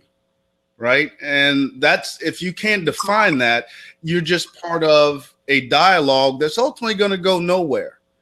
And I think when you're able to do what you were doing, I like this, I like equity, I want fair housing, I want good education. Those are the things that you're going to pay attention to. It automatically signals the thing you're going to respond to. And I think I said this to the same friend the other day. Until we start moving away from the platitude statements, the group statements, the mantras. When I was a little boy, it was what did Jesse Jackson say? It was a core cry. It's like I'm black and proud. Right? I think that, but I don't think he said it. It was something else. But that's what I grew up through. Yeah. There you go. So James Brown song, right? Yeah. Every 3 or 4 years there was a new one, and then about the time I was 20, I went, well, man, you got no more for you, because none of those things do anything except to say we're still here. Well, no kidding. But we have to be present differently because everything is different. The consequences of us not being present are different. I said this to my kids. I've got 25, hopefully good years left. And before I leave here, I want to know that you have actualized your capacities. You're still not trying to find them. You have actualized them. You're at a second stage of actualizing them. And we as a group of people, if I had a dream, I like for us to actualize on everything you just laid out. I like for us to actualize on using the terms to say what we are and not saying they're not giving to us. This is what's happened to us. Get away from the deficit mindset, because they know what happened. We know what happened. What do we want to have happen, and what are we doing about it? And I think for me, we can't get there until we make statements like you just did.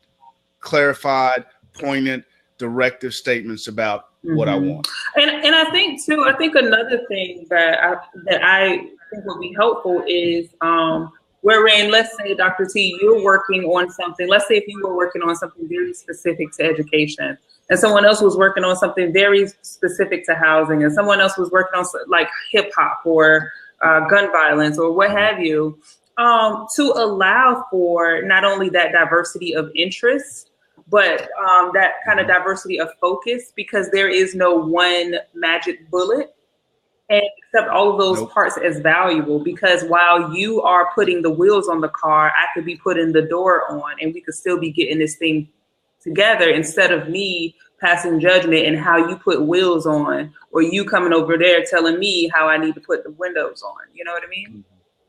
Right. Right. Well, you know, it's funny you say that, Rasheem. Dr. Vibe and Will, I know y'all gonna laugh at this, but it's kind of funny. Every time we keep talking about, and I look at our world, we're sitting here looking at presidents, we look at politicians, sheriffs, all of these people, quote unquote, in power, and we're always talking about what they're doing and what they're not doing. But you know, the bottom line is they can't do anything we don't let them do. And Rasheem, what you talked about is that collective, and that's a term they use. I actually almost hate it because it becomes part of a system. But we do need to create a system of communicating with one another and responding to it. And I think we also have to have, even more importantly, in these times, there needs to be a system for who we shut out. And I mean, what type of voice doesn't get a voice? Who doesn't get attention anymore? They can talk, but who doesn't get attention? What doesn't get attention that contradicts my objective? I do not have to respond to everything that's said. I already know what's going to be said. Why the hell am I in it? Those who say those things need the attention because they have nothing else to offer. And until we recognize that, we will never get past that deficit mindset. We will never get past it. I do not pay attention to the T-man. I don't really care what he does. He's going to affect me as much as I let him affect me. That's just all there is to it. Now, of course, he can affect policy, but I'm going to let that policy affect me as much as I'm going to let that policy affect me. These are things we have to understand as we look at the world. And I think Leon, who was there, we talked, and Will talked about it.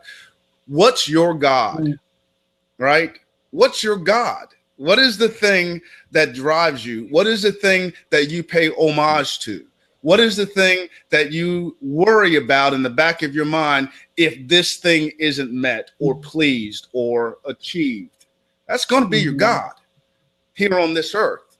You know, we are in this earth. We're just not of it. And I think if we understand that concept, our time is limited, our efforts are limited, and in our moments that we're all here, regardless of your color, but in particularly pertaining to the Black race and its impact and where we're going, you're going to get weighed and measured after the fact. We spend our time weighing and measured while we're doing it. How are you going to stop in the middle of it and wait and see how we're doing and then argue over it? You ain't done nothing. So we've got to stop weighing and measuring while we're doing the job. That's going to be done when you go to that other place. That's when the weighing and measuring. Yes, we used to throw some water on them. Oh man, but that's so true. You know, we go to meetings or you go to conversations, and everyone is just a critic, right? This is not working because of this. Everything is like wrong, or like, and they're not doing anything.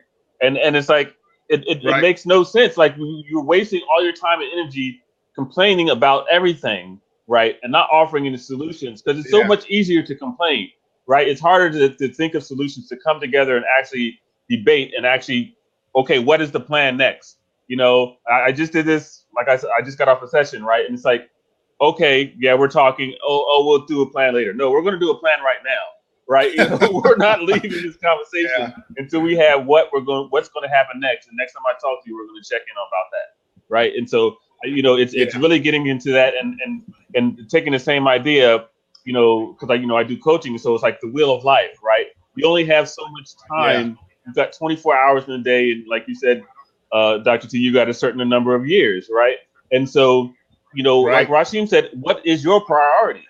You know what I'm saying? There's all these different issues, and we recognize that one thing is not going to solve everything. I started with safety at the beginning of this conversation, because that's kind of like a universal need, right? That we all generally have. That's the bottom of the Maslow triangle. However, once you get higher and higher, you start to say, okay, this is what is really important to me and my family. You know, it's actually getting this focused, or that's where my capacity or my intelligence and my creativity, my passion lie, is in dealing with this particular issue, right? And then that's where you want to focus the majority of your interest and your energy.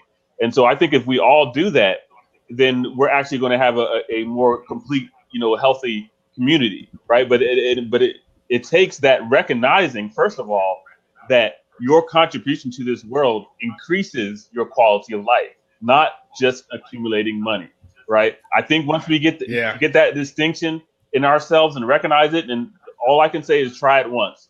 You know, go out and do something and create a result and see how much value it actually adds to your life compared to an extra $100 in your paycheck. And it's gonna blow it out the water. You're absolutely right.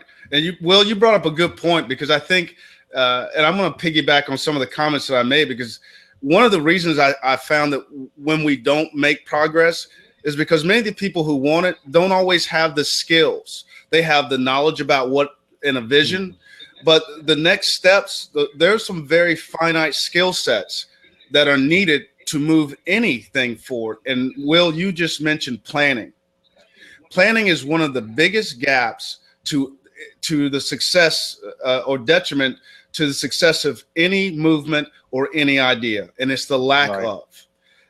And I can tell you, I have worked in organizations before that love to move. Most schools move without plans, right? Not good definitive plans. And I'm not talking about a list, because a lot of times when you say people, we need a plan, they will make a list. But a plan has a goal, it has an objective, it has strategies, it has contingency plans for things that may go wrong. And probably the most overlooked thing, it has a timeline, it has a span of control. Most people write a good plan and try to do it all at once. They don't have all of the resources, they don't have the manpower, they don't always have the skill. and we keep talking about low-hanging fruit, small successes. We have not, as a community, collectively targeted the small hanging fruit as a people and said, let's build this. Let's do this. Let's stop this and see it happen. So when we don't do that, when someone comes up to me and says, oh, we got a plan, we're going to do this, I'm going, show you right. Show you right. Hey, you go do that. Because the odds are that's about where it's going to stop. You're probably going to have the capacity to get a room full of people. You're probably going to have the capacity with your celebrity or whatever it is that you have to pull everybody in. They're going to come dressed to the nines. They're going to be late. They're going to walk around and talk to everybody. And when it's all said and done 2 months from now, you know what y'all going to be talking about? What everybody was wearing, what y'all did after the meeting. And yeah, I followed up with so-and-so, and we're going to get together next week. 10 years from now, the only thing that has changed, we started in Houston, and now we in Vegas. That's all. So I could jump out. I know there was another person trying to get in, but okay, no problem. I run. Thanks for sharing. I'll be in I run from them, bro. I just run. I nod. I don't disrespect them, but I just like.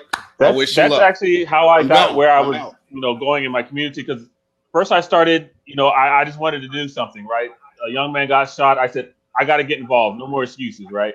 I'm not perfect. I got all kind of flaws. I want to get involved. I started going to these meetings, and that's exactly what they were. A bunch of high intelligence. I mean, the highest intelligence, it was called Greatest Minds. It was in Boston. So the cream of the crop as far as the African American community is concerned, professors, etc. Long story short, nothing happened. Let's have another conversation about it. Right. I came back to that next conversation with a plan. I had written it out. I said, let's do this. I handed it to the leader, and I had copies for everyone at the 15 people at the table, and then there was 20 people on the sides or whatever.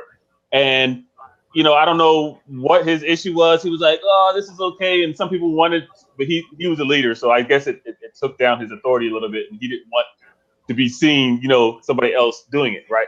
So long story short, I had to stop going to these meetings. So I went to that one. I went to another one that splintered off, and they were just a bunch of egos battling for, the highest honor of, attention or something. Right.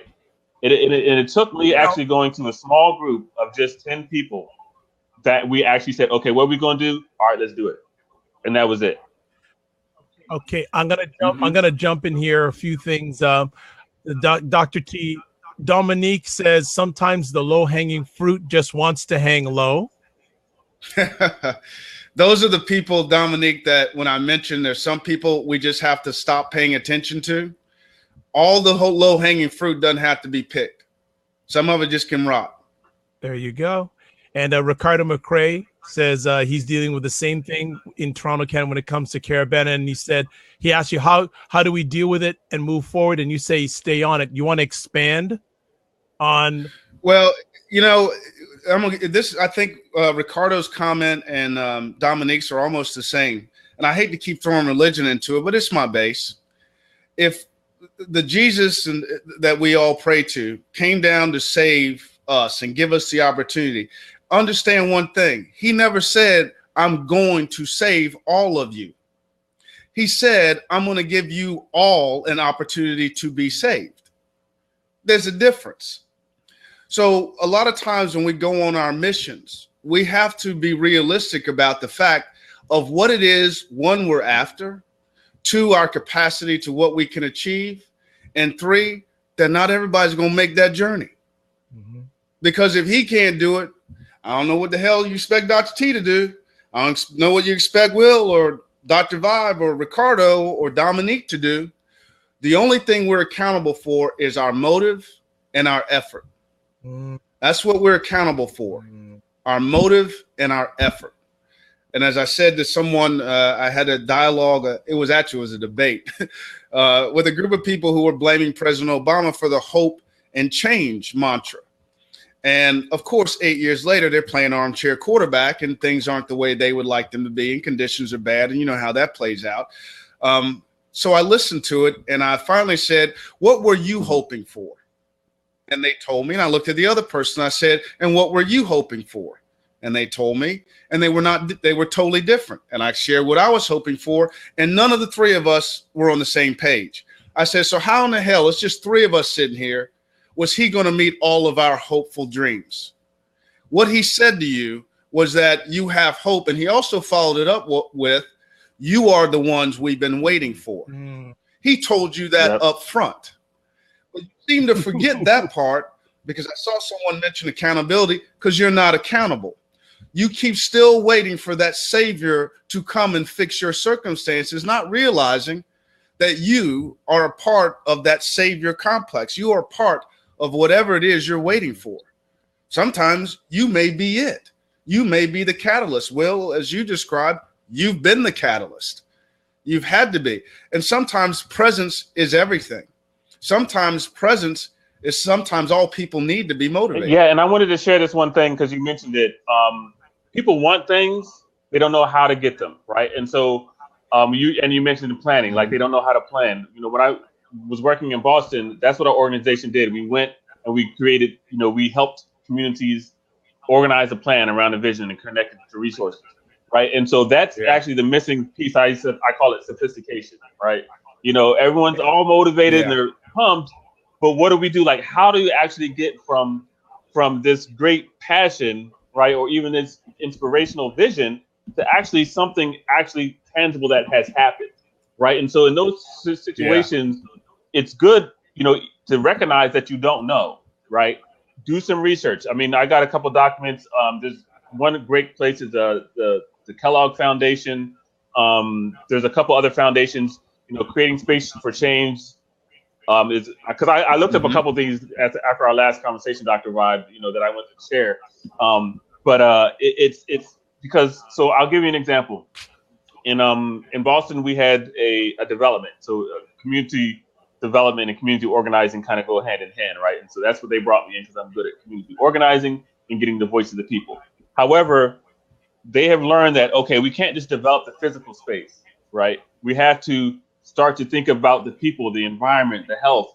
And so we had to develop plans for each of these different things, because they're about to give you, $30, $60 million, right? And they want you to do more than just build another building, because they recognize that doesn't work, right? And so if you are a person and you're looking to make a change in your community, first, also look at how things get done. This is one of the reasons I was mentioning people who are accomplished in life and actually reaching back and helping people, because they know how things get done, right? They know how to put a team together. They know how to think about, like you said, strategy, and move from goal to objective to task, right? And move through that path. It's really a simple skill set that we think everyone should automatically have, but a lot of these groups don't have and it. They don't. Yeah. And so when we go in there like, well, how do you plan to do that? Well, we're going to pick it. We're gonna do a march, and then how does that move you forward in your objective? Well, it's gonna make them annoyed, and like, well, how does that actually connect to your objective, right? And to what you actually want to accomplish. And so it's that kind of thinking that I think is one of the things I want to introduce into communities, and and in our individual lives as well. That's what I do it through coaching, and I do it through community organizing. Is introducing that that executive level of functioning, basically. It's like, how do you move from here to there? Dr. T. Yeah, I always find, Will, when I work in groups like that, I always have to take a step back from my knowledge so that I can meet people where they are. Because, when you're working with local people on their issues, it's not your voice that's the one that needs to be heard, because ultimately you're going to leave it, right? You're going to leave it, and you've got to leave something besides your time. You've got to leave some knowledge. And I think one of the things we haven't done a good job of is making use of the knowledge base that we have within our own communities. I don't think we reach out to them or feel that we can sometimes. Dr. T, I'm just going to interrupt. Cliff, thank you so much for coming in, because I know you wanted to be in for a while, and I'm glad you're here. And thanks for taking the time, and thanks for being on for as long as you have been, because you've been on for a while. I have been, and I appreciate everybody who's been here. Leon, the whole group. Hi, Christian, how are you? And Dr. T. Awesome stuff, even though he disappeared.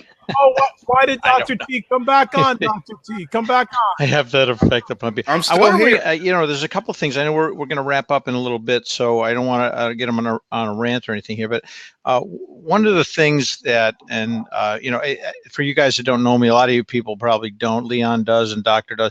Yeah, I've been kind of coined the mayor of Blab because I cut across all the bullshit, and color, race, creed. It doesn't matter to me. We're all the same. Okay, that's what it comes down to. So while I cannot believe I'm 57 or 8 years old. I don't even know.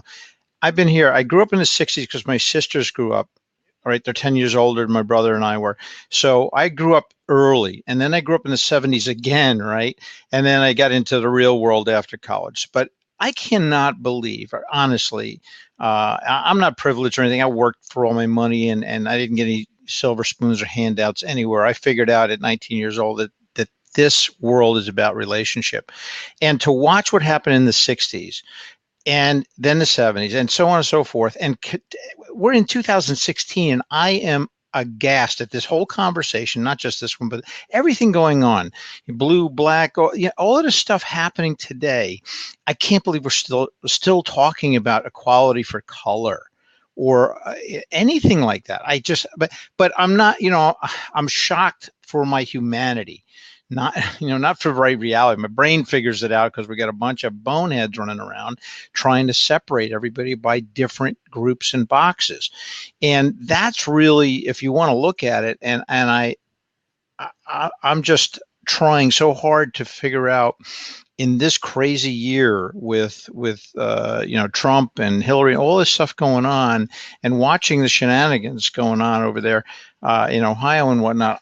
My mind is just blown on how ignorant people can be to the games that are being played with their own hearts and minds by the powers that be. So I want to move away from color for a moment, and I appreciate everything you guys are dealing with and saying across the world. This isn't just a U.S. problem, right?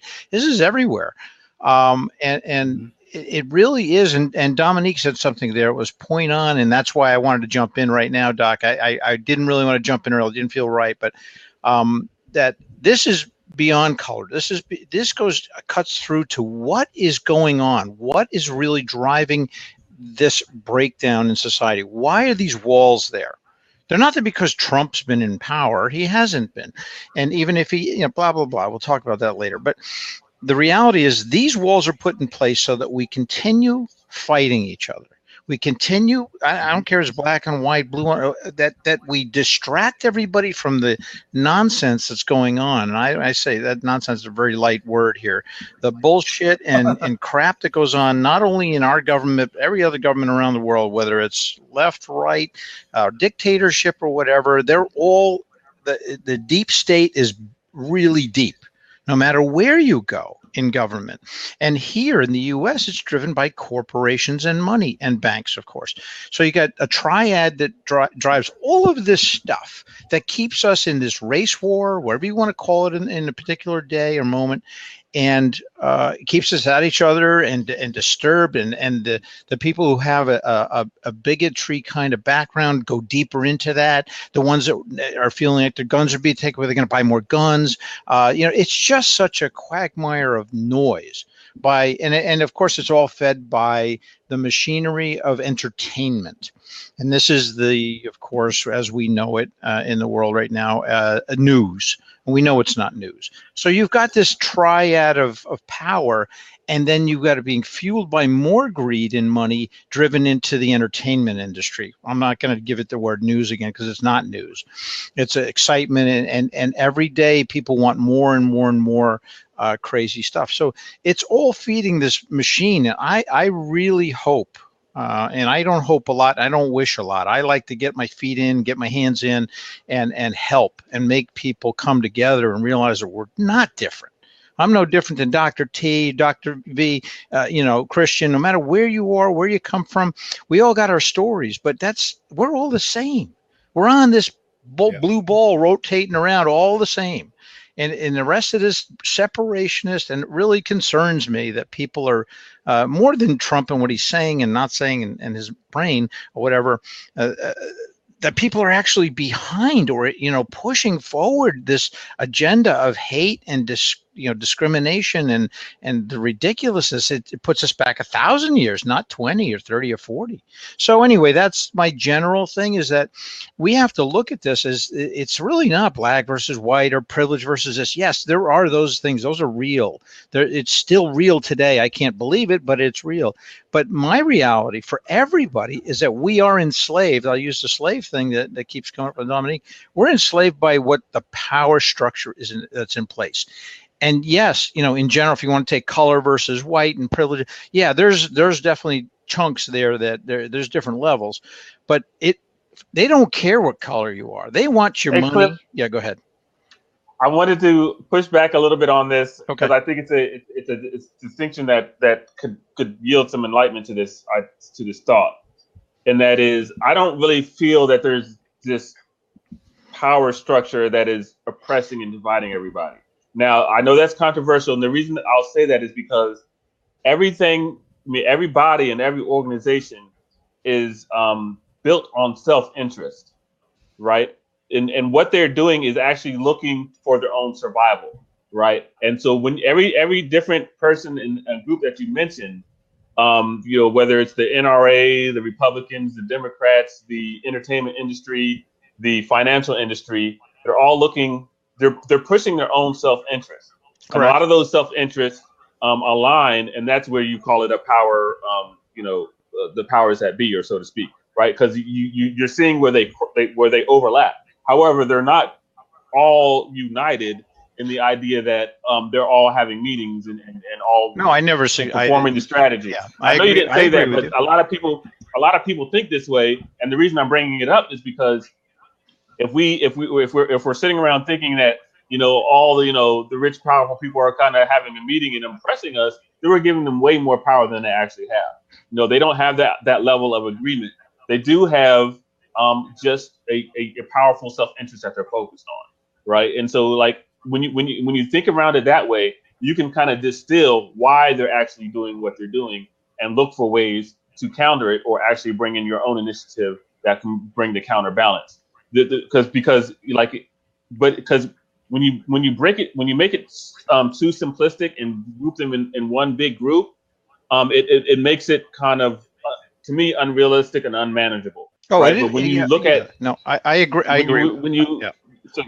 I agree with you, Christian. And the thing is that I will disagree a little bit. That I will say the banks are in cahoots. The banks across the world, IMF right down to the Fed and everybody else, they're working it together. They're not doing independent. You take the Rothschilds right down to Janet Yellen. You do your homework. You find out where the money flow is going and why and how that all works. You know that they're all working together. Now, corporations. Yes, self-interest, the chemical folks, that, you get into the planetary stuff, beyond killing us or killing the planet, all of those things we'll get into another day. But that's all money, greed, bottom line driven nonsense. And they don't care about us. So I will give you a global on those corporations that are really not out for selling us things that make our lives better necessarily, maybe more convenient, blah, blah, blah. But if you follow the money, if you just go, I'll give you one example of chemicals in the United States. I'm not going to give you any numbers or anything. If you just follow the money and watch what happens in the ACA, American Chemical Association, and all the companies that have to do with fragrances and everything else, and the chemicals are putting in our lives everywhere, laundry, on our bodies, and everything else, they are not tested and not checked out. So there's a really good example of 1,200 things that are banned in Europe, 5 of them are banned here. Why is that? I ask you that question. You do the research, you will find the answers. You're not going to like them. You're not going to like them at all. So just go ahead, Doc.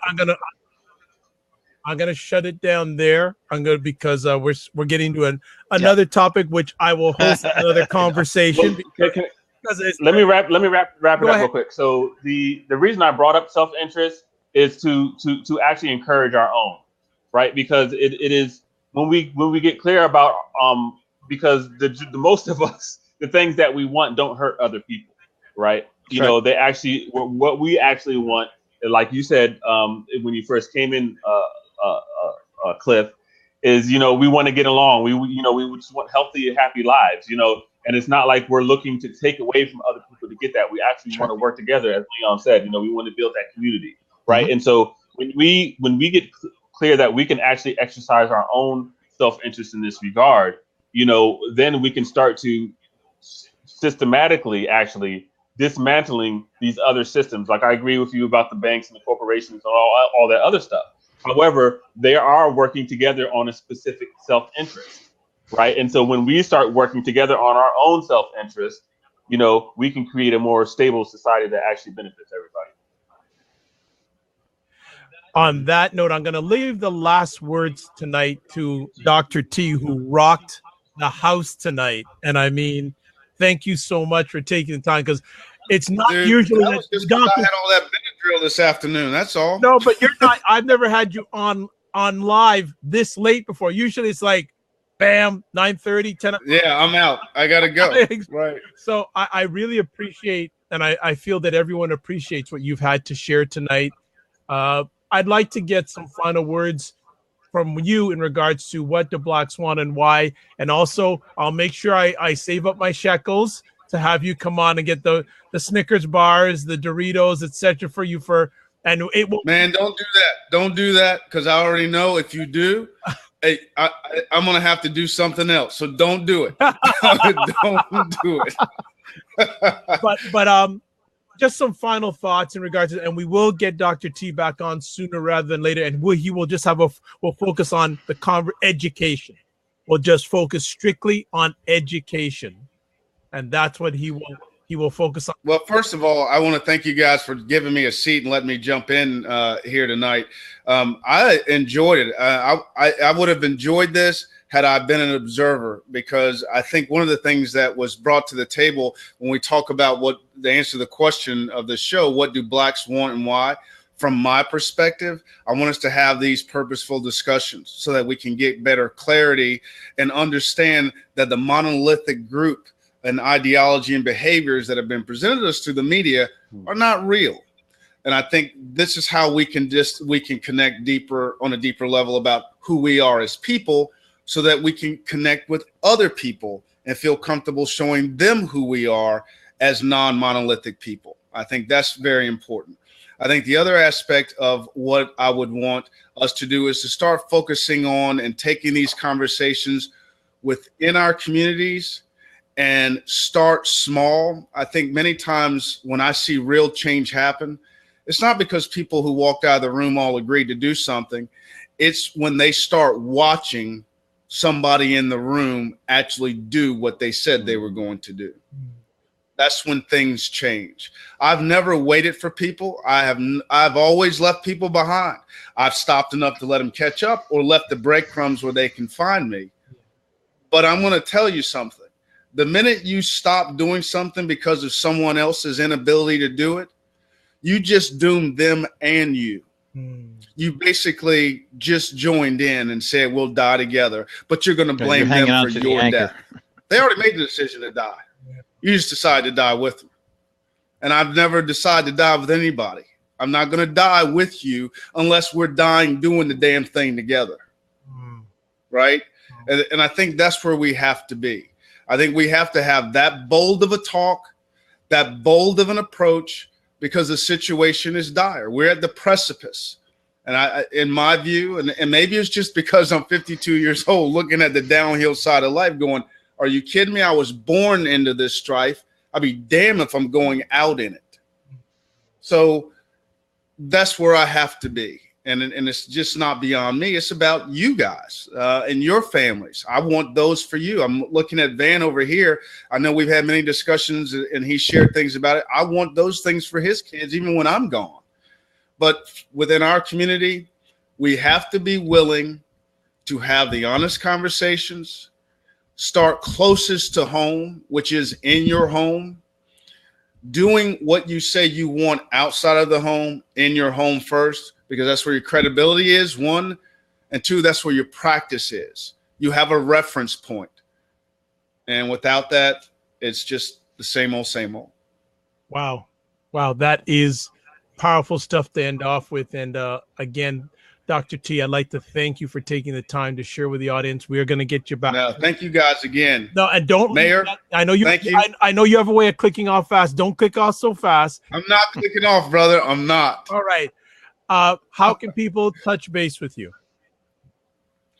You can reach me by email at drteducates.com, which is also my website, drteducates.com. And I'm also on Twitter, real easy, at Dr. T Educates. Excellent. Well, another epic conversation at the home of epic conversations, the Dr. Vibe Show. Just a few quick housekeeping things before you leave. I've just clicked a link into the side there. If you got 2 minutes, I'd like to get your feedback on the show. If you have time, it'd be much appreciated. Also, if you touch base with me on Twitter, I started something last Monday. We had a conversation. What are you going to do, or what can you do to help your community? Whatever that community is, wherever it is, if you're serious, share it with me. I'm creating a list, and it's a private list, and we're going to just keep each other up and things that we're going to do to help our community. Doesn't have to be big, doesn't have to be small, just little things like, oh, I'm going to call a friend once a week. Just it all starts with the little things. So if you want to touch base with me on that, best way is touch base with me through Twitter or my email address, dr.vibe at the drvibeshow.com, which is THEDRVIBESHOW.com. I'd like to thank everybody who came in tonight. And I've wanted Cliff to come in for a long time, so I am happy about that. Huge time, because and make sure you catch what Cliff does on Blab. There's a lot of people who are here on Blab on the regular. Please support them. And I've taken down a lot of notes on different topics about what do blacks want. So we'll start creating a series on that. Randomly just throw out conversation pieces. And also I want to appreciate Cliff for coming in. If you check, he's not black. Last time I checked. That's it. I care about you guys, and I see mostly black people on your show, and I'm always here. I mean, I whenever I see you on, I'm always watching, because you know what? There's a lot. This conversation in the last hour and a half, 2 hours, has been more than I've seen on Blab in a month or two combined, about in terms of what matters and it's not just about black lives and black people and what we want. This is a really important conversation, especially what's going on now. And like I said, the people weren't here when I first got here. I can't believe we're still here. We're still talking about it, but we are, and let's talk about it. And that's the thing. Yeah. Well, you know what? Dominique just said his melanin just changed. I got a lot of freckles. That's good. A lot of production there. All right. Well, thank you for inviting me. And I know I was talking to you, and that article, there's a Glenn Beck article out there. If you want to share it with people, that's up to you. It's your show. And I think it's a phenomenal article, surprisingly, from Glenn Beck, who I was not a fan of, and still am not a fan of what he thinks of. But this is a phenomenal article that talks about everybody from MLK to Malcolm X to doing the right thing and really figuring out, celebrating our differences, and that we should have our opinions. And there it is. Thank you, Doc. Everybody should read this and talk about it. This is an amazing blog entry that he put into Medium that I could not believe it came from him. And it goes real deep. Don't get fooled by the title. This gets into the real core of reconciliation, and the grouping I was trying to talk about earlier. This is too short of a time to talk about. He really hits it really well.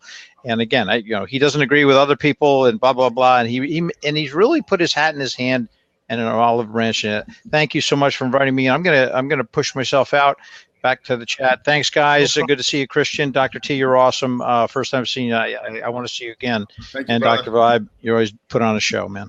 Take care. Thanks. Thank you very much. Take care. Be well. So, everyone, we're going to shut down the recorded portion. We have, and I'm got to say that we got to have a short after session, not a long one, because this has gone on for 2.5 hours. So we got to have a short after session. I'd like to thank. Wow. Okay. I'm going to do it because each one is worthy. I'd like to thank at Team Event Leon.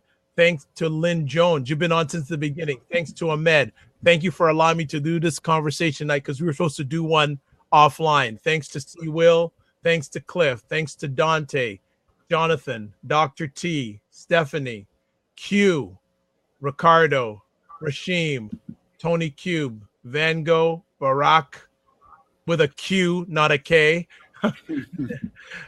Trev, Dominique, Larissa. Thank you so much. I really appreciate everyone tonight. And I always say I appreciate most of you have stayed on for the long haul, which I really appreciate.